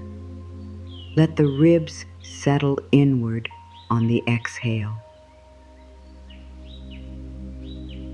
The area around your heart may hold feelings that cannot be solved through words. Love, grief, disappointment, longing, relief, and fear can live close together. The heart does not organize them into neat categories. It continues. It has continued through every season you thought might break you. There is no need to make a promise about the future. Thank the area around your heart for carrying what matters. Let the space around the heart ease on the exhale. The heart itself does not need instruction. It has its own rhythm. You do not have to listen closely. You do not have to count. You do not have to improve it with thought. Let the heart be carried within the chamber. Your lungs have brought the outer air into the inner body all day. They have worked during every hurried moment and every quiet one. Even when your attention was far away, they continued. Thank your lungs for staying with you. Let the lungs empty naturally on the exhale. No breath has to prove that you are calm. A short breath is still a breath. An uneven breath is still carrying life. You can leave the rhythm alone. The body knows more about breathing than the worried mind does. Your middle back has helped you remain upright and mobile. It has turned, steadied, and supported you through each change of position. It may hold a dull pressure from sitting, standing, or carrying. The bed can meet that pressure. The earth does not recoil from weight. Thank your middle back for its support. Let the middle back sink on the exhale. Your lower back may have carried the strain of long hours, repeated movement, and the effort to keep going when you needed to stop. It may feel tender, tight, weary, or hard to ignore. Do not demand that it become comfortable at once. Offer it more support where you can. A small adjustment is enough. Thank your lower back for bearing so much. Let the lower back release what it can on the exhale. Your abdomen has responded to emotion all day. It tightened with worry. It shifted with hunger, fullness, surprise, and uncertainty. It may have been pulled inward, ignored, judged, or asked to stay controlled. It does not have to be drawn in. There is no need to protect yourself through tension here. Thank your abdomen for containing so much living activity. Let the abdomen rise and fall freely on the exhale. The organs within you continue their hidden work. They do not need your supervision. They are part of the unseen life below the snow, carrying on without applause or conscious direction. You can leave them to their rhythms. The body is not idle. It is tending to itself in ways you cannot see. Your waist has turned and bent through the day. It has helped you reach, sit, stand, and move through spaces built around endless activity. It can stop coordinating movement now. Thank your waist for its flexibility. Let the waist become still on the exhale. Your hips have carried your weight from place to place. They have balanced you while standing, supported you while sitting, and helped you cross every room, street, and threshold. They have brought you here. They do not need to take you farther. Thank your right hip for carrying you. Let the right hip release on the exhale. Thank your left hip for carrying you. Let the left hip release on the exhale. The pelvis forms a deep bowl of support. It has supported the center of your body through every demand.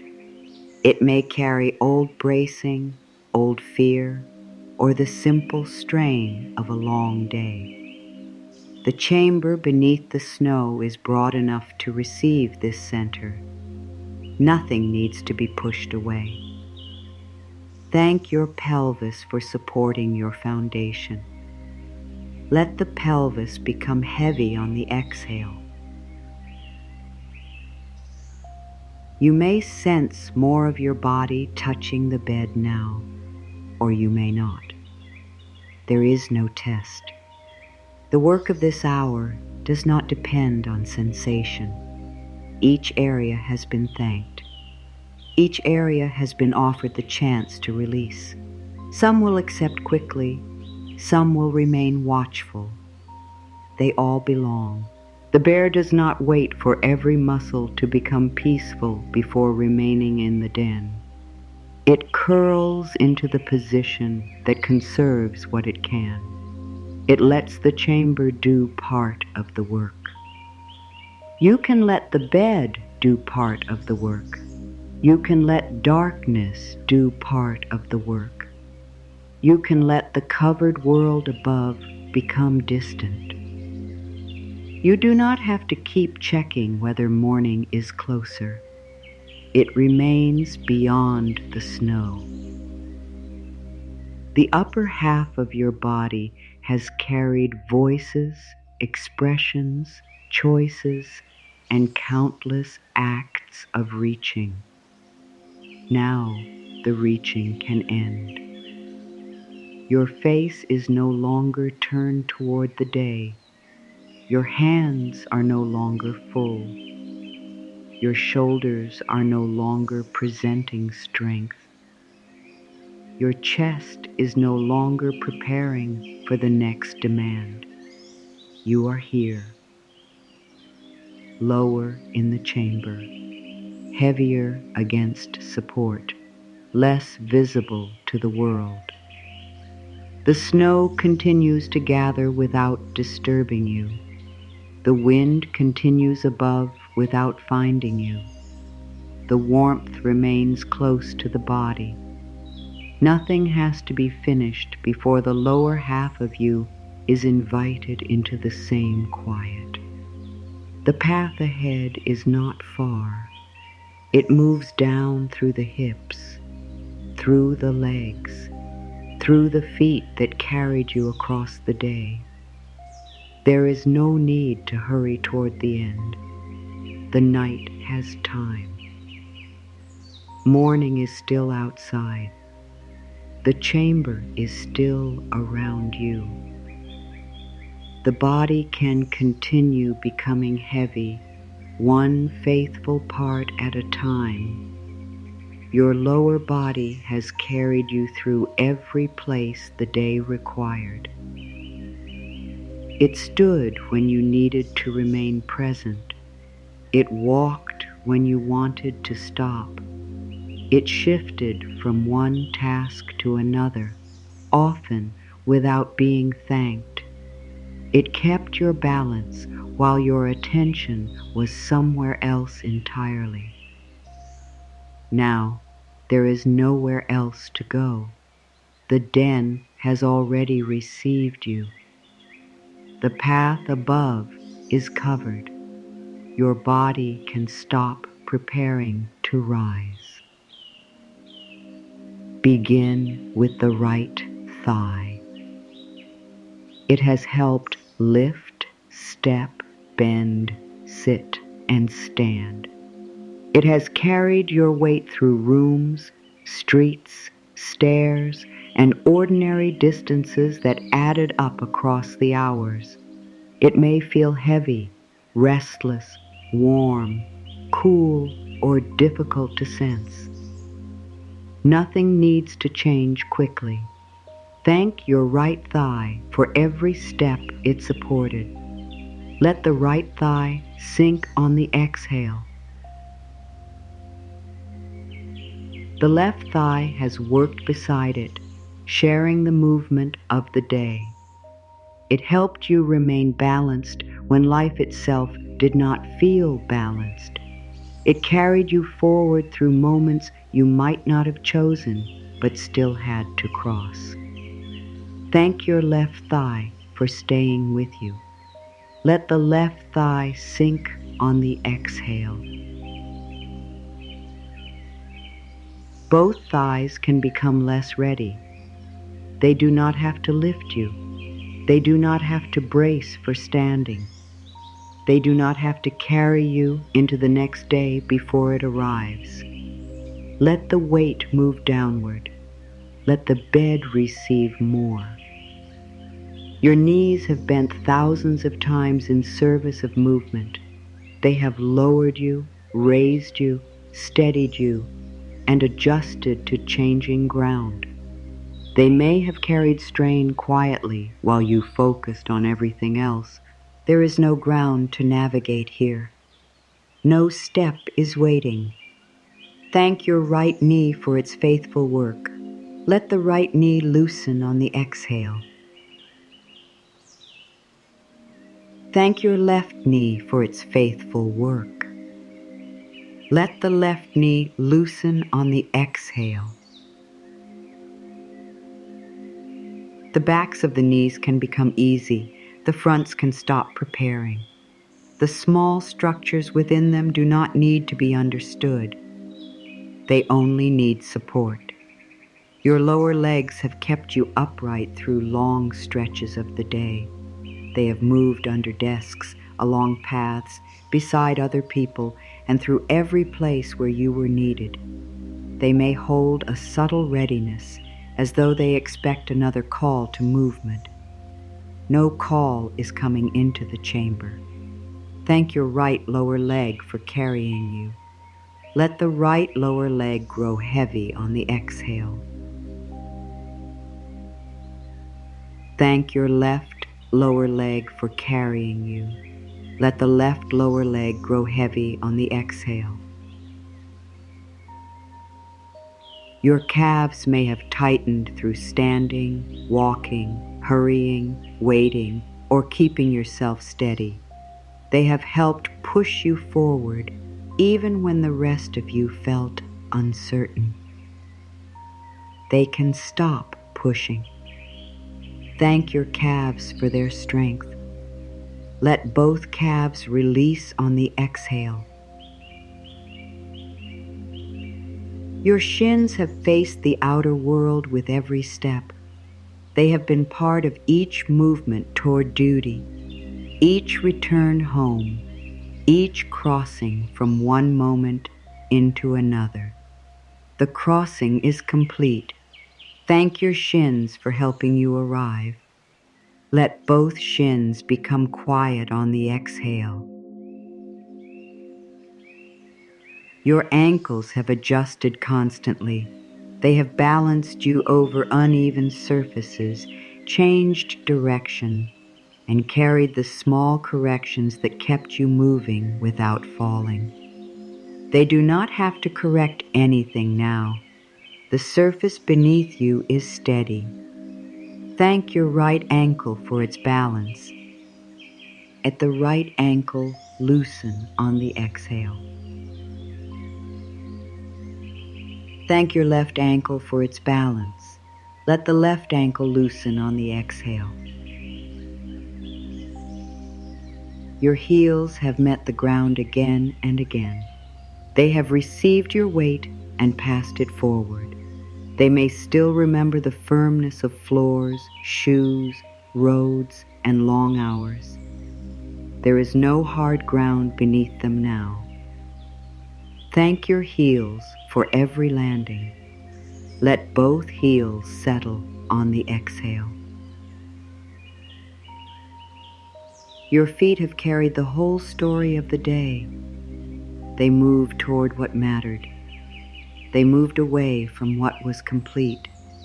They stood in places where patience was needed. They waited while other people decided. They took you through thresholds you may not have wanted to cross. They brought you back here. Thank your right foot for every distance. Let the right foot become heavy on the exhale. Thank your left foot for every distance. Let the left foot become heavy on the exhale. The soles can stop reading the ground. The arches can stop supporting movement. The tops of the feet can become loose. There is no need to point or flex. Your toes have made tiny adjustments all day. They have steadied you inside shoes, against floors, and through every shift in balance. Their effort was small, but constant. They can be completely unimportant now. Thank all 10 toes for carrying their part. Let every toe release on the exhale. The lower body can disappear into support. Not literally, only in the way weight becomes harder to separate from what carries it. The legs no longer need to announce where they are. The feet no longer need to prepare for the floor. The hips no longer need to organize the next movement. The whole body is here. From the crown of the head to the ends of the toes, each part has been acknowledged. Each part has been thanked. Each part has been offered less work. You may still feel tension somewhere. You may still sense a place that refuses to loosen. That place is not delaying anything. It may remain guarded. It may need more time. It may have reasons that do not need to be explained. You can include it without trying to change it. The bear in the den does not inspect every muscle before becoming still.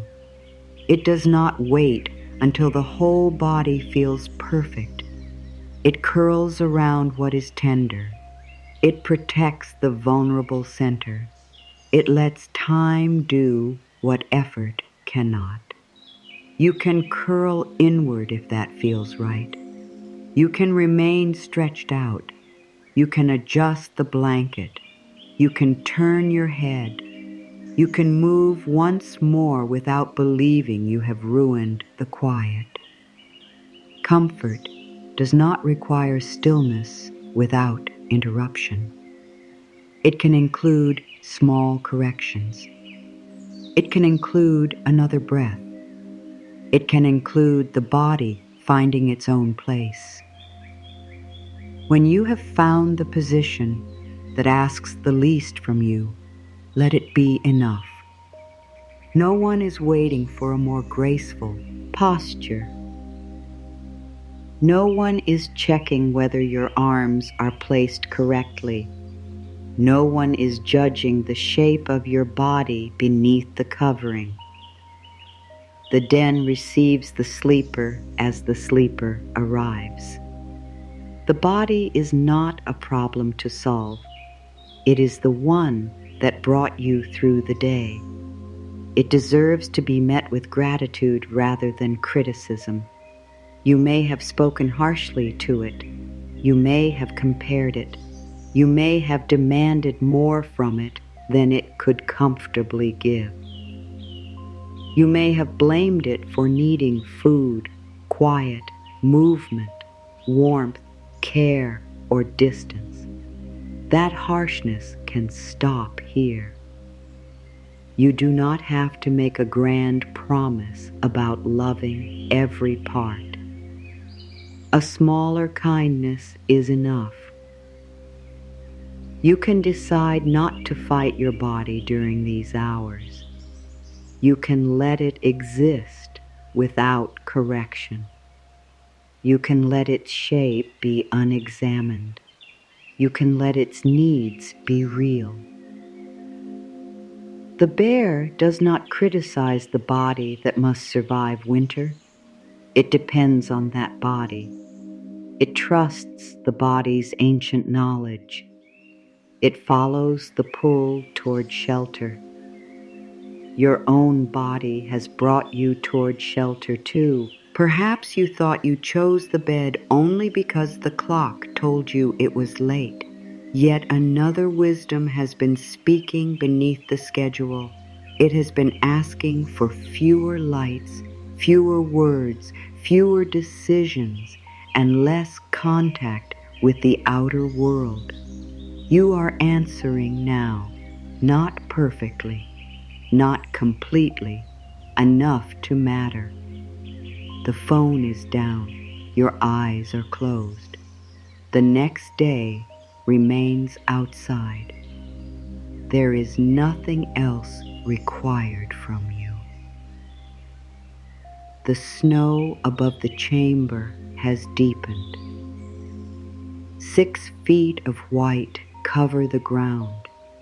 The entrance is no longer visible from the surface. No one passing above would know exactly where the sleeper lies. That hiddenness is part of the care. You are not available to the storm. You are not standing where the wind can reach your face.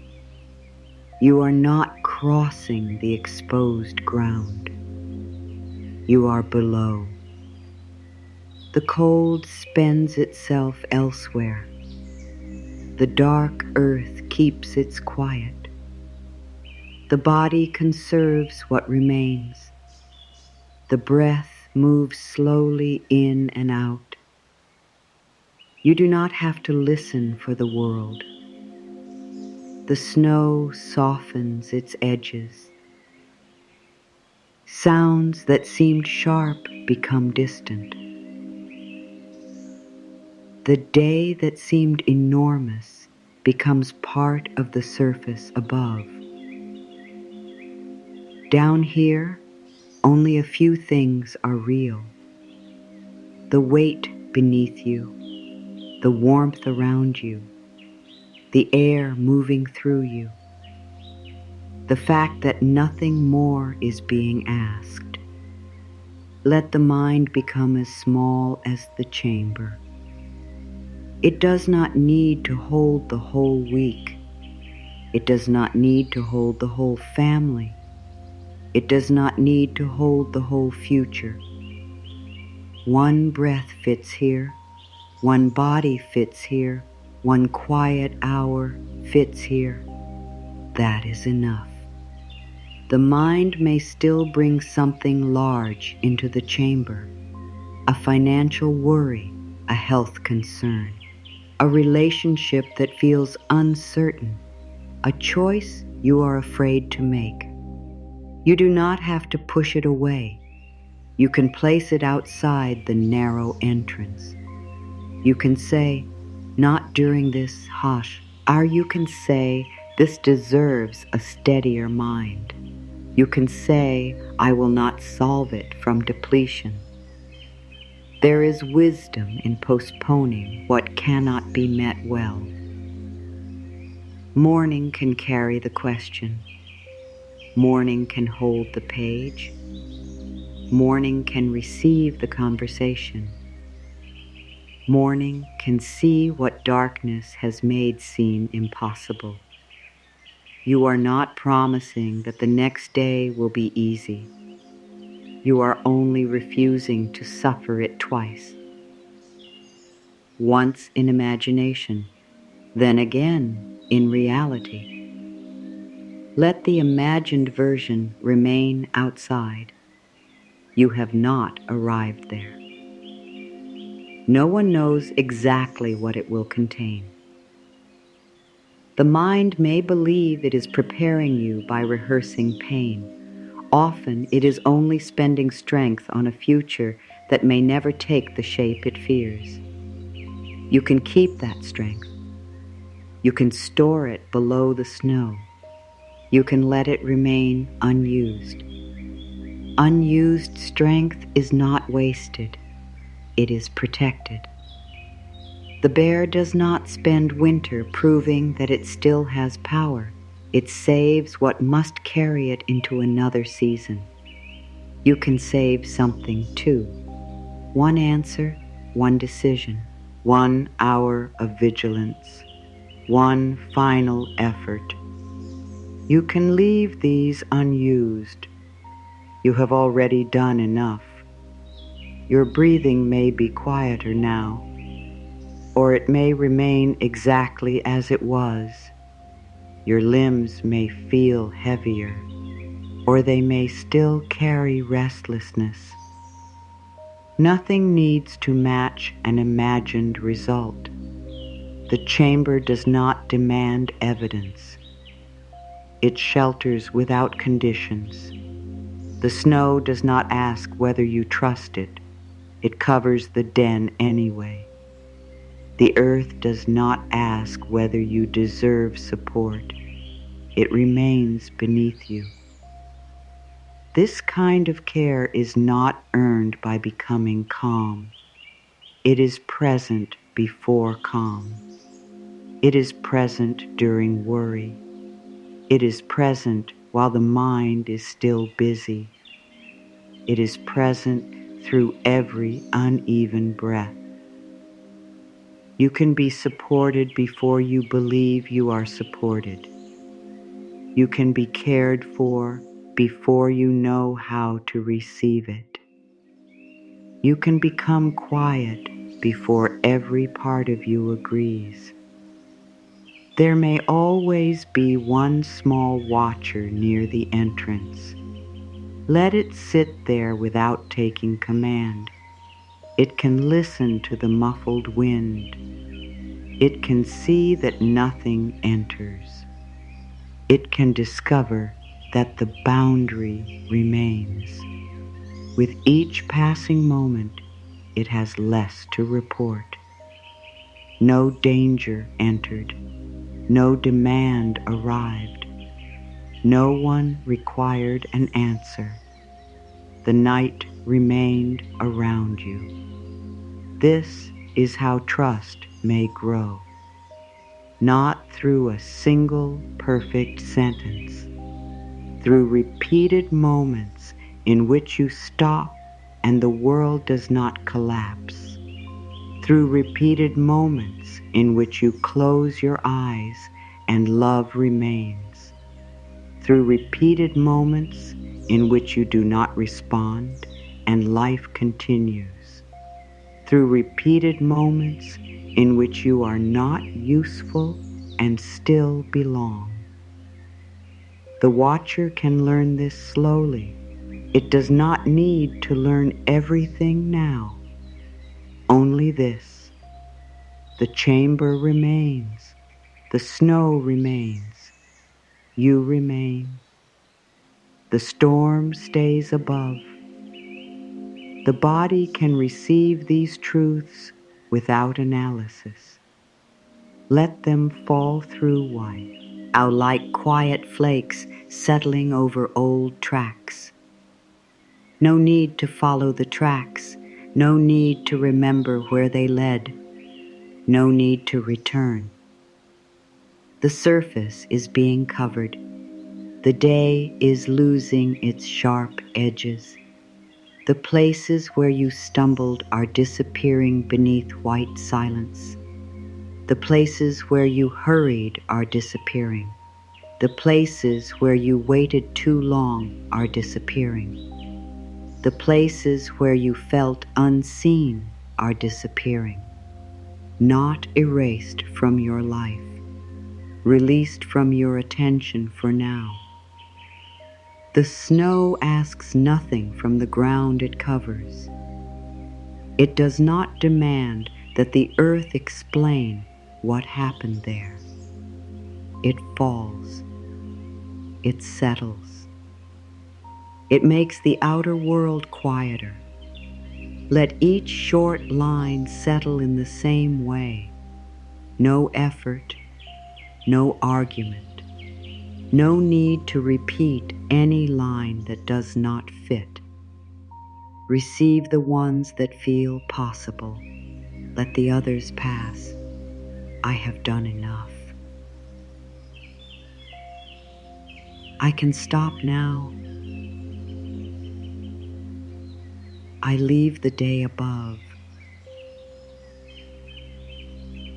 I am beneath the weather. I am inside the quiet. Owl. I do not chase tomorrow. I keep my strength. I release the last task. I release the last reply. I release the last rehearsal. I release the need to know. I release the need to fix. I release the need to prove. I receive the bed beneath me. I receive the warmth around me. I receive this hidden hour. I trust the closed boundary. I trust the covered entrance. I trust what works unseen. I let my face become quiet. I let my jaw become loose. I let my shoulders become heavy. I let my hands stay empty. I let my chest be unguarded. I let my abdomen move freely. I let my hips be carried. I let my legs stop traveling. I let my feet forget the ground. I am not on duty. I am not behind. I am not failing. I am human here. I am safe enough. I am warm enough. I am hidden enough. I am carried enough. The day is distant. The wind is distant. Tomorrow is distant. My body is here. My breath is here. The shelter is here. I remain below. I keep my warmth. I save my strength. I choose less. Can I receive quiet? I become heavy. I am covered. I am sheltered. I am unhurried. I am unseen. I am carried. I am quiet. I am here. Less effort. Less guarding. Less reaching. No proving. No fixing. No chasing. Only warmth. Only shelter. Only breath. Still here. Safe below. Morning waits. The short lines can continue without effort. They do not need to lead anywhere. They can settle into the chamber and become part of its warmth.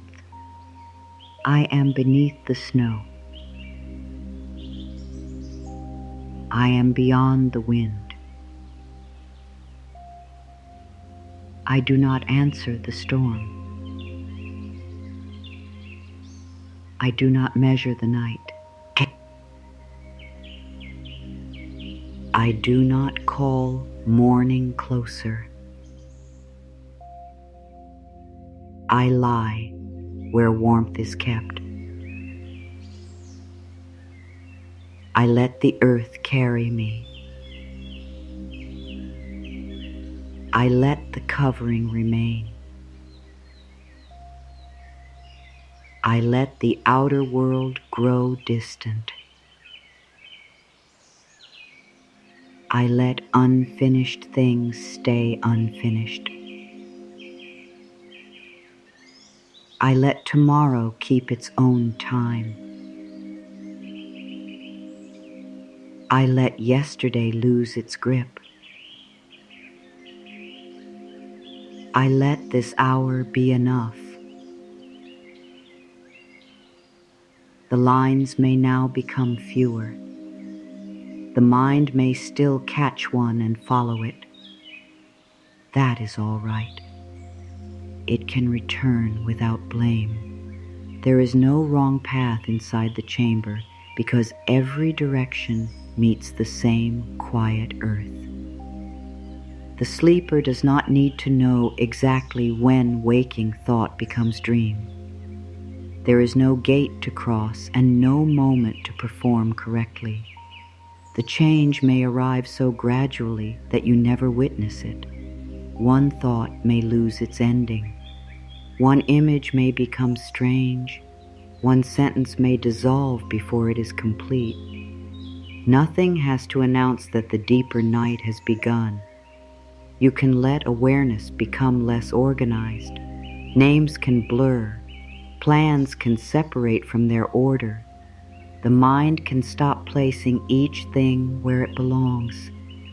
The hidden processes within you do not require a tidy final thought. The chamber is not a meeting room. It is not a place where the day must present its report. It does not require a summary of what went well or what must change. It receives the body without paperwork, explanation, or proof.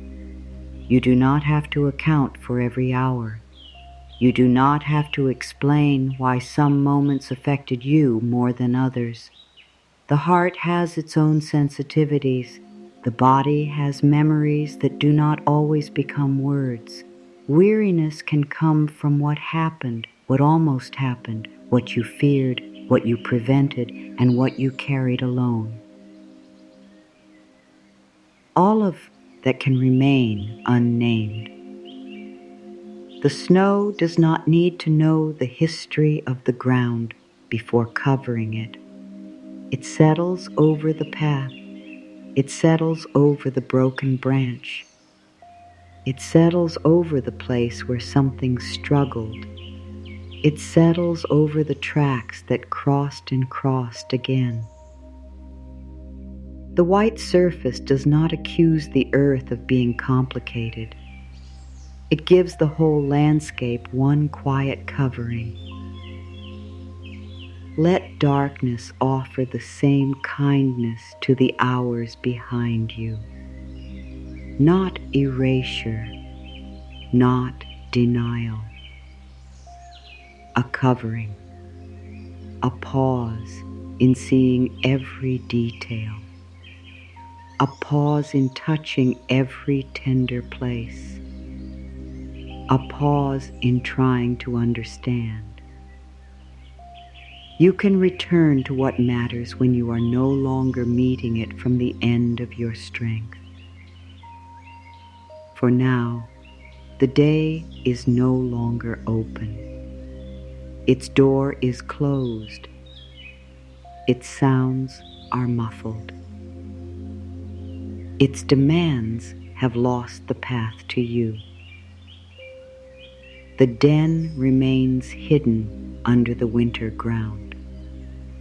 Above it, the weather continues without permission and without apology. Snow may fall harder, wind may shift, the cold may deepen before it begins to ease. Below, the sleeper is not participating in the storm. This is not avoidance. It is the wisdom of location. There are places where a body should not remain exposed. There are hours when standing in the wind does not create courage. There are seasons when the most faithful action is to withdraw from what drains warmth and preserve the life that must continue. You have permission to understand your need this way, not as failure, not as weakness, as a movement towards shelter. You may have stayed outside too long today. You may have answered after your patience was gone. You may have kept listening when your own thoughts had become faint. You may have continued working after your attention began to fray. You may have remained available because becoming unavailable felt unsafe, selfish, or impossible. The chamber does not punish you for arriving late. It does not say you should have come sooner. It does not close because you ignored your needs earlier. It receives you now. Now still matters. Care offered late is still care. A boundary drawn after depletion is still a boundary. A quiet hour after a difficult day is still a change in direction. You are not required to repair your whole pattern before receiving one night of protection. Let this be one night. One dark chamber, one body no longer standing in the weather. One future kept outside until its proper time. The coming day does not need to be feared from here. You cannot see it through 6 feet of snow. You cannot inspect its details. You cannot reach into its hours. That distance is not a problem. It is the protection of not knowing yet. Morning has its own light. It will reveal only what can actually be met. It will not arrive all at once with every possible future. It will arrive as one room, one sound, one movement, one choice. Even a demanding day enters through small moments. You do not have to carry the whole of it now. The mind often presents tomorrow as one enormous weight. It combines every task, every concern, and every uncertain outcome into a single shape. No human being can lift an entire day before it begins. You will never be asked to live all of tomorrow in one moment. You will meet it piece by piece, one rising, one breath, one first step, one necessary action. The rest will remain ahead until you reach it. For these hours, even that first step is postponed. Nothing begins here. The chamber belongs to the interval before beginning. It belongs to the place where the old day has ended and the new one has not yet asked for anything. You are between demands. Let yourself stay between them. Do not reach backward. Do not lean forward. Remain where nothing is due. The bear below the snow is not lazy because it does not walk. It is not lost because it cannot see the sky. It is not falling behind the forest. It is living according to a truth deeper than appearance. Stillness has a purpose even when nothing visible changes. Hidden warmth has a purpose. Conserved strength has a purpose. The quiet continuation of life has a purpose. Your hours here do not need to produce a story anyone else can admire. They do not need to make you wiser by morning. They do not need to remove every ache. They do not need to turn you into a new person. It is enough that they are not asking you to keep spending yourself. There is dignity in that alone. A life cannot be made entirely from giving out. There must be times when nothing leaves you. No answer, no solution, no emotional labor, no attempt to make yourself easier for someone else, no effort to appear okay. Nothing leaves. Warmth stays. Strength stays. Breath stays. You stay. The snow above is thick and undisturbed. Imagine no one searching for the entrance, no one knocking at the earth, no one calling the sleeper back into the cold. The outer world has accepted that this place is closed. Let your inner world accept it too. The mind may knock once more. It may bring a reminder. It may offer one last fear. It may insist that you must think now or forget something important. The chamber can answer without opening. Later. That single word is enough. Later is not never. Later is not neglect.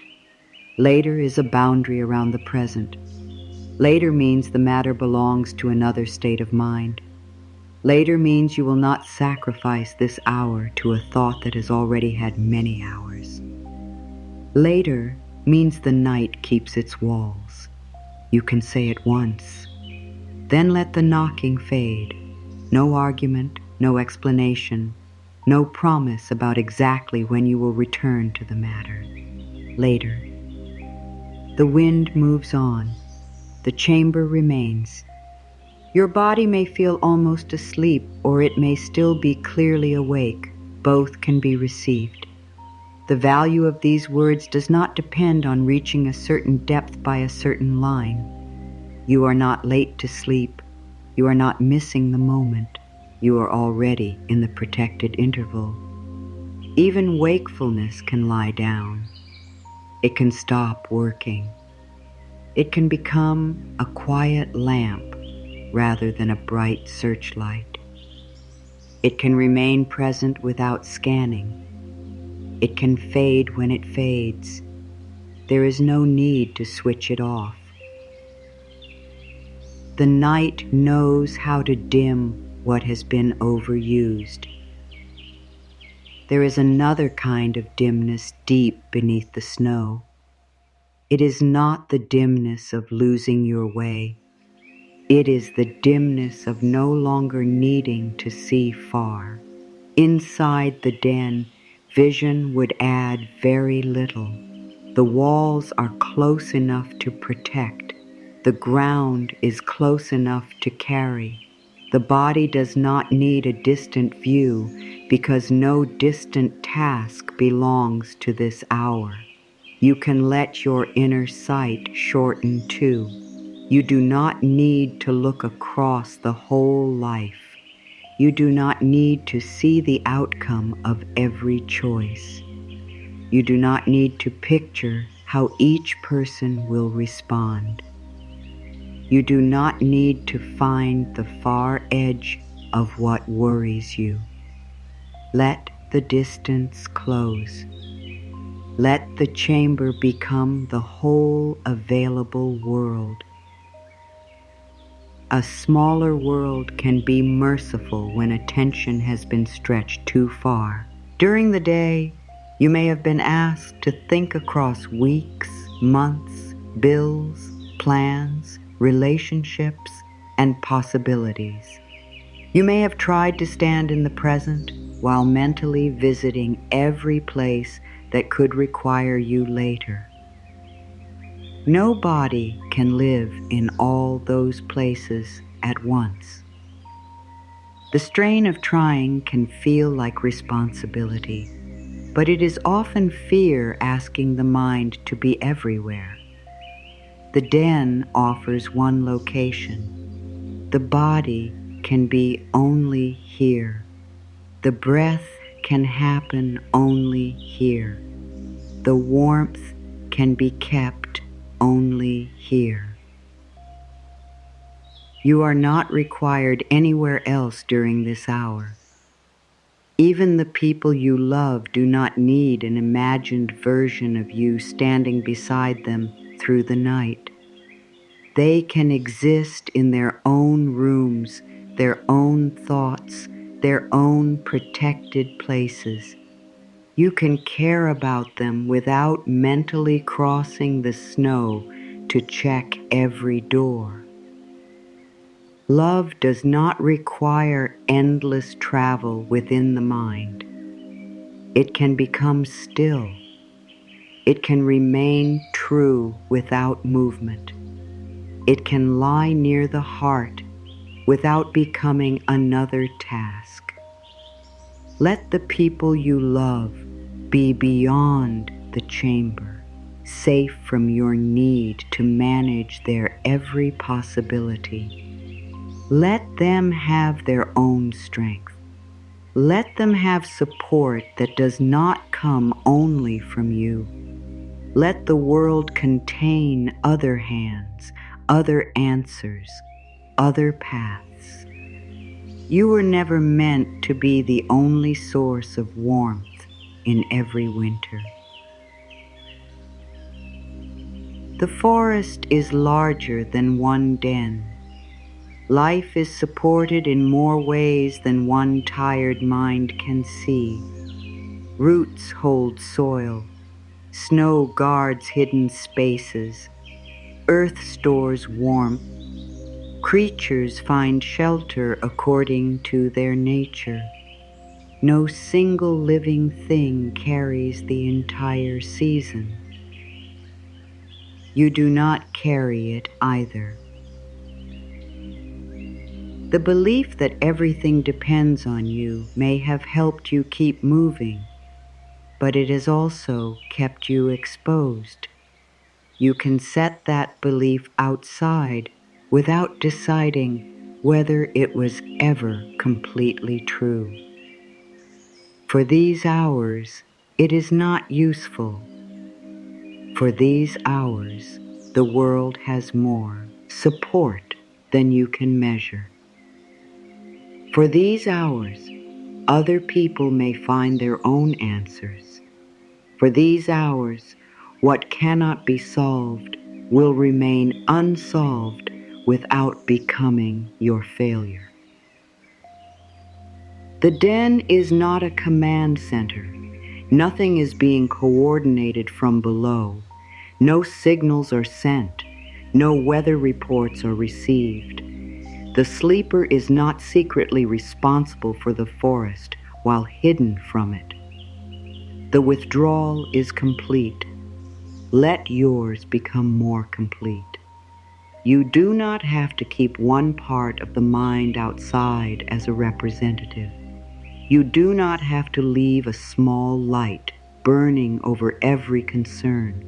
You do not have to appoint an inner guard to work while the rest of you lies down.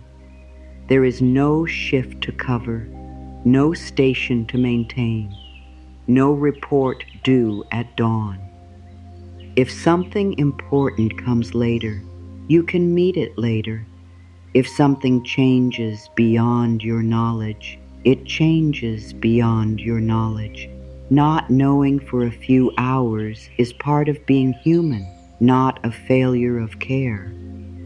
The snow keeps the chamber separate from information. No new scene enters. No new voice reaches the body clearly. No new comparison is offered. This separation gives the mind fewer materials from which to build another round of concern. Let yourself have fewer materials. No more images from other lives. No more headlines. No more glimpses of what others completed. No more evidence gathered against your own day. The chamber contains no comparison because it contains no audience. It does not know who worked longer, who answered faster, who appeared happier, or who seemed to carry more with ease. Below the snow, every comparison loses its purpose. There is only the condition of this body. This body has reached its limit. This body is being carried. This body does not need to resemble another body in order to deserve shelter. You may have judged your weariness by looking at people who seemed less affected. You could not see their den, their storm, their history, or the cost hidden beneath their face. Comparison asked you to make a verdict without enough truth. No verdict is needed now. Your experience does not have to be the same as anyone else's to be real. Your capacity can vary from day to day. What was manageable once may feel heavy now. A small task can become the final weight after many unseen weights have already been carried. The den receives the whole accumulation. It does not ask which single burden caused the body to withdraw. It does not demand a reason large enough to justify the need. Winter is present. The sleeper enters. That is enough explanation. Let the mind stop building a case for why you are here. You do not have to persuade an imaginary judge. You do not have to list everything that happened. You do not have to prove that the day was hard enough. Your arrival is the proof. The heaviness is the proof. The wish to disappear from demand is the proof. Receive that proof without turning it into another problem. You have reached shelter. The body knows where it is. The outer world is fading. The body knows how to become less available to the outer world. The mind knows how to cross into images that no longer follow daytime logic. You do not have to guide this crossing. Let the den become darker. Let its edges become less clear. Let the earth around you lose its shape. Let even the snow above become only a sense of covering. No picture needs to remain sharp. The metaphor can dissolve into the feeling it was meant to offer. Covered, protected, below the storm. No longer exposed. That feeling is enough. The bear does not need to remain visible in your mind. The den does not need to be constructed detail by detail. The snow does not need to be counted. Keep only the truth beneath the image. The season can rage above while the sleeper heals below. Healing here does not mean every wound disappears before dawn. It means the body is no longer being asked to meet the weather directly. It means quiet supports the processes that effort cannot command. It means you are giving your whole being conditions that may help it recover some capacity. No promise beyond that is needed. You do not have to wake transformed. You may wake slowly. You may wake with some of the same concerns. You may need practical help, clearer boundaries, more support, or another kind of care. Morning kindness does not require a perfect life. It can be a little more space around one thought, a little less pressure in the body, a little more patience with yourself, a little clearer knowledge of what you cannot keep carrying alone. A fresh beginning does not always feel dramatic. Sometimes it is only the refusal to repeat yesterday's harshness toward yourself. Sometimes it is one slower response, one honest no, one request for help, one decision not to abandon your own needs. Sometimes beginning again means meeting the same life with a little more of yourself available.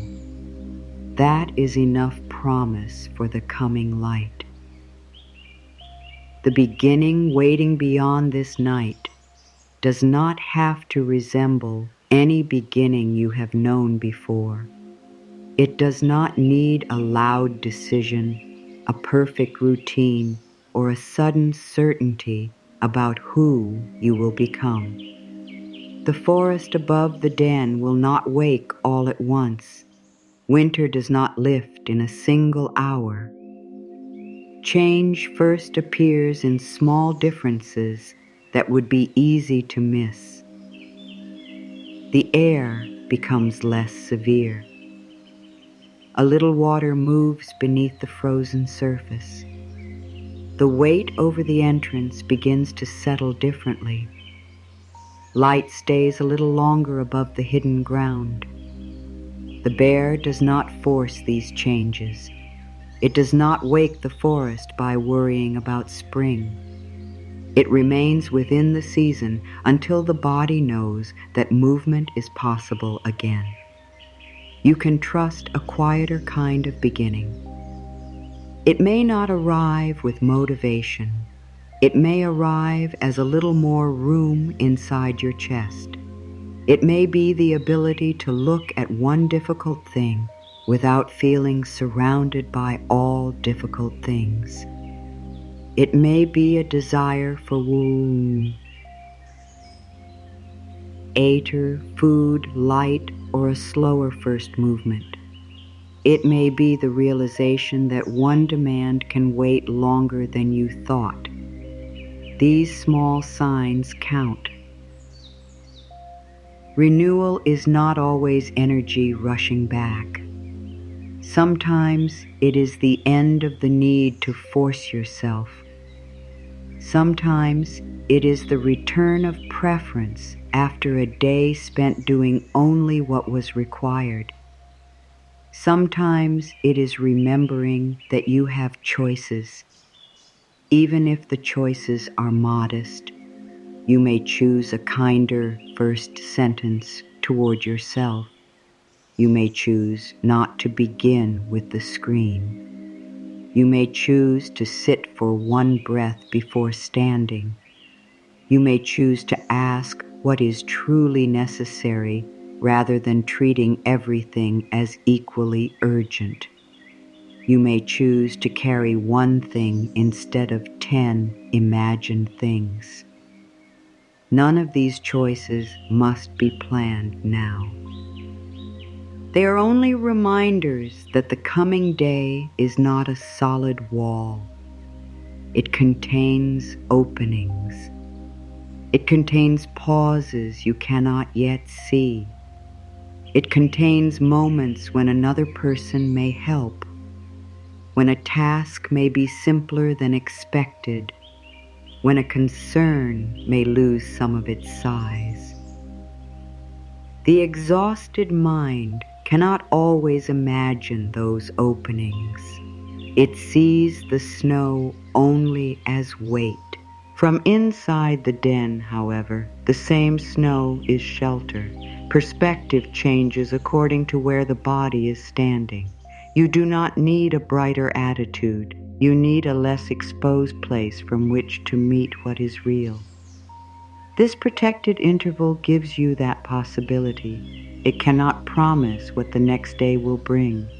It can keep you from meeting it while still surrounded by the emotional weather of the day that has ended. The 2 days do not need to be joined by worry. There can be darkness between them. There can be silence.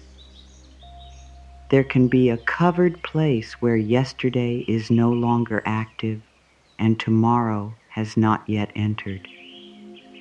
That space is not empty. It is a boundary.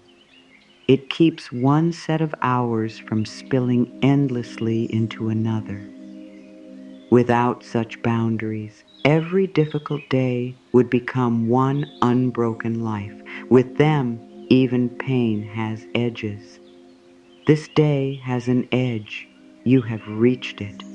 You are no longer required to remain inside what happened. The next day will have an edge too. Whatever it brings will not last forever. No feeling will occupy every hour. No task will remain the present task for all time. No conversation can continue without end. Life moves through intervals, even when the mind tells you that one hard state is permanent. The bear knows this without words. Winter is not forever, but it does not need to be hurried away. The body can respect the present season without believing the season is the whole future. You can do the same. You can acknowledge that this has been hard without declaring that everything ahead will be hard. You can admit that you have little strength without concluding that strength will never return. You can feel discouraged without turning discouragement into prophecy. Nothing about tomorrow must be decided from here. The chamber does not contain a window for prediction. It contains only what is needed for Teet, his hour. The body, the breath, the kept warmth, the protected strength. These are enough to carry forward when the right time arrives. You do not have to know how much has returned. The bear does not wake with a measurement of its reserves. It responds to the change of season and moves when life within it answers life outside. Your next movement can happen the same way. Not because the clock shames you, not because fear throws you from the bed, not because you have rehearsed every demand, because the moment to move has actually come. Until then, staying is wisdom. The morning will not be offended by your absence. It does not stand outside the den impatiently. It approaches according to its nature. The dark begins to thin above the snow, whether you supervise it or not. You do not create dawn by thinking about it. You do not prevent it by becoming unconscious. You can miss every stage of its arrival and still be met by light later. This is a useful truth for someone who has felt responsible for keeping so many things moving. Some arrivals do not need your management. Some transitions complete themselves. Some forms of help are built into the rhythm of life. Night becomes morning. Breath follows breath. The body continues its hidden work. You are carried across hours you do not witness. There is comfort in being carried across time. You do not have to walk through every minute. You do not have to remain mentally present to ensure the hours pass correctly. Awareness can loosen its grip, and time will continue carrying you toward another part of the day. Let the night do this without your assistance. Let it move around the den. Let it deepen. Let it turn slowly toward light far above you. You remain where warmth is protected. When the proper hour comes, the covering will no longer feel like a barrier. It will become part of the path back into the world. But that hour is not being asked of you now. Now the snow is still shelter. Now hiddenness is care. Now the world is rightly distant. You do not need to design it now. The next day can reveal its own first step. Your task is smaller. Remain below. Remain warm. Remain unavailable to what cannot be served from this depth of weariness. Let the hands stay empty. Let the face stay unobserved. Let the body keep its strength. Let the covered entrance stay closed. There is no need to repeat the central sentence again, but its meaning remains around you. The day has released you. You are no longer inside its active hours. Its final demand has passed. Its last word has been spoken. Its unfinished pieces belong to another time. The chamber keeps none of them. Only you are here. Only the quiet life within you. Only the rhythm that continues when effort stops. The body does not need a speech before sleep. It needs fewer interruptions. The mind does not need a final solution. It needs freedom from another round of searching. The heart does not need to be convinced that everything will be fine. It needs to know that it is not alone with the night. You are not alone with it. Care is present in the way you have finally stopped asking yourself for more. Care is present in the surface carrying you. Care is present in the darkness reducing what enters your eyes. Care is present in every demand that has been kept outside. Care is present in the choice to stay here rather than return to the screen. No grand feeling is required. The choice itself is enough. The phone remains down. The eyes remain closed. The world can wait. Let there be no more reaching toward it. No checking whether someone replied. No search for one final piece of information. No bright doorway opening in your hands. The chamber needs darkness. Your eyes have earned darkness. Your attention has earned distance. Let the screen remain silent. Let the outer voices remain outside. The night has already taken you farther from the day than thought can measure. Each minute passes without needing to be counted. The body is being carried through time. You do not move the hours, they move around you. The snow continues to cover the hidden place. The world above becomes quieter. The chamber becomes warmer. The breath becomes enough. One breath, then another. No counting, no directing, no need to deepen. The body chooses. The night receives. The sleeper descends. Let your thoughts lose their edges. Let the next sentence become less important than the space after it. Let meaning become lighter. You do not need to remember these words. You do not need to carry them into morning. They can disappear after serving their purpose. The den keeps no record of every breath taken inside it. The snow keeps no record of every moment it protected the sleeper. Care does not need to be remembered to have mattered. You can forget. Forget the order of the day. Forget the list. Forget the unfinished reply. Forget what time it is. Forget the need to know whether sleep is near.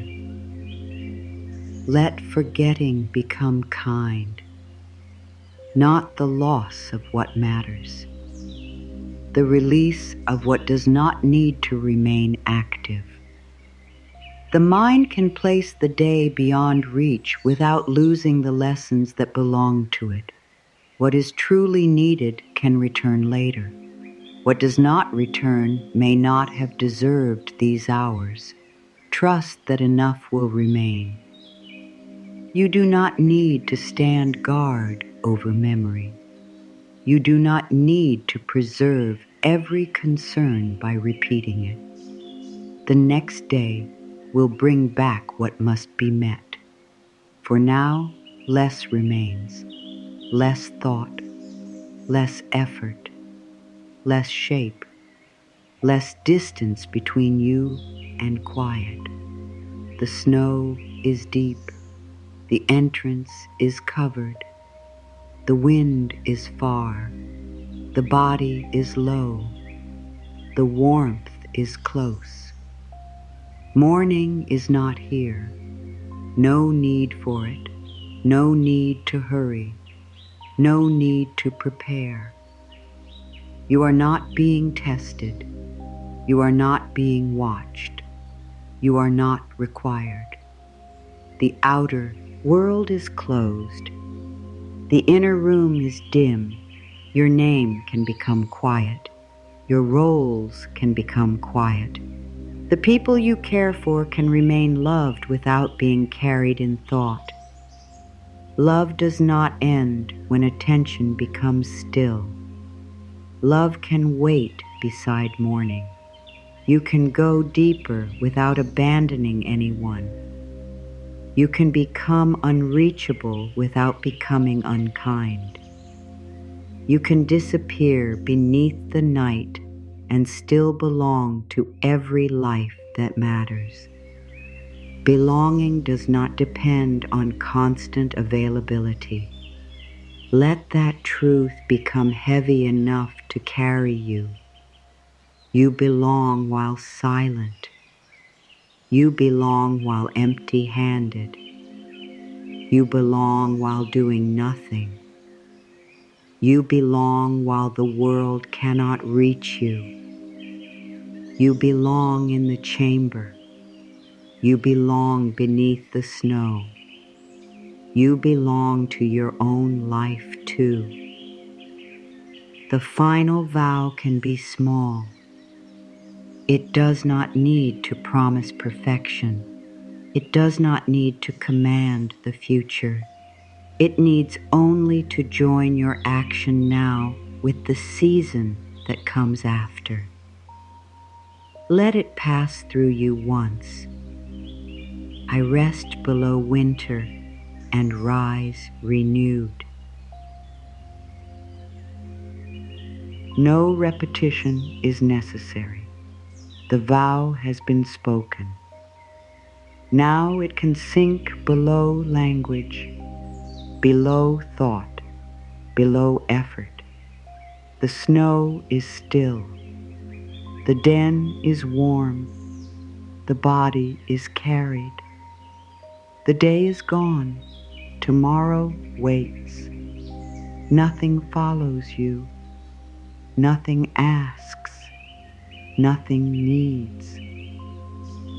You can become smaller than the world, smaller than the day, smaller than the worry.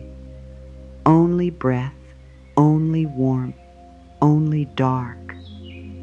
No edges, no clock, no task, no answer.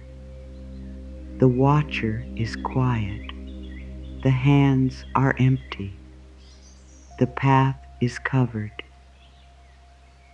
The storm is above.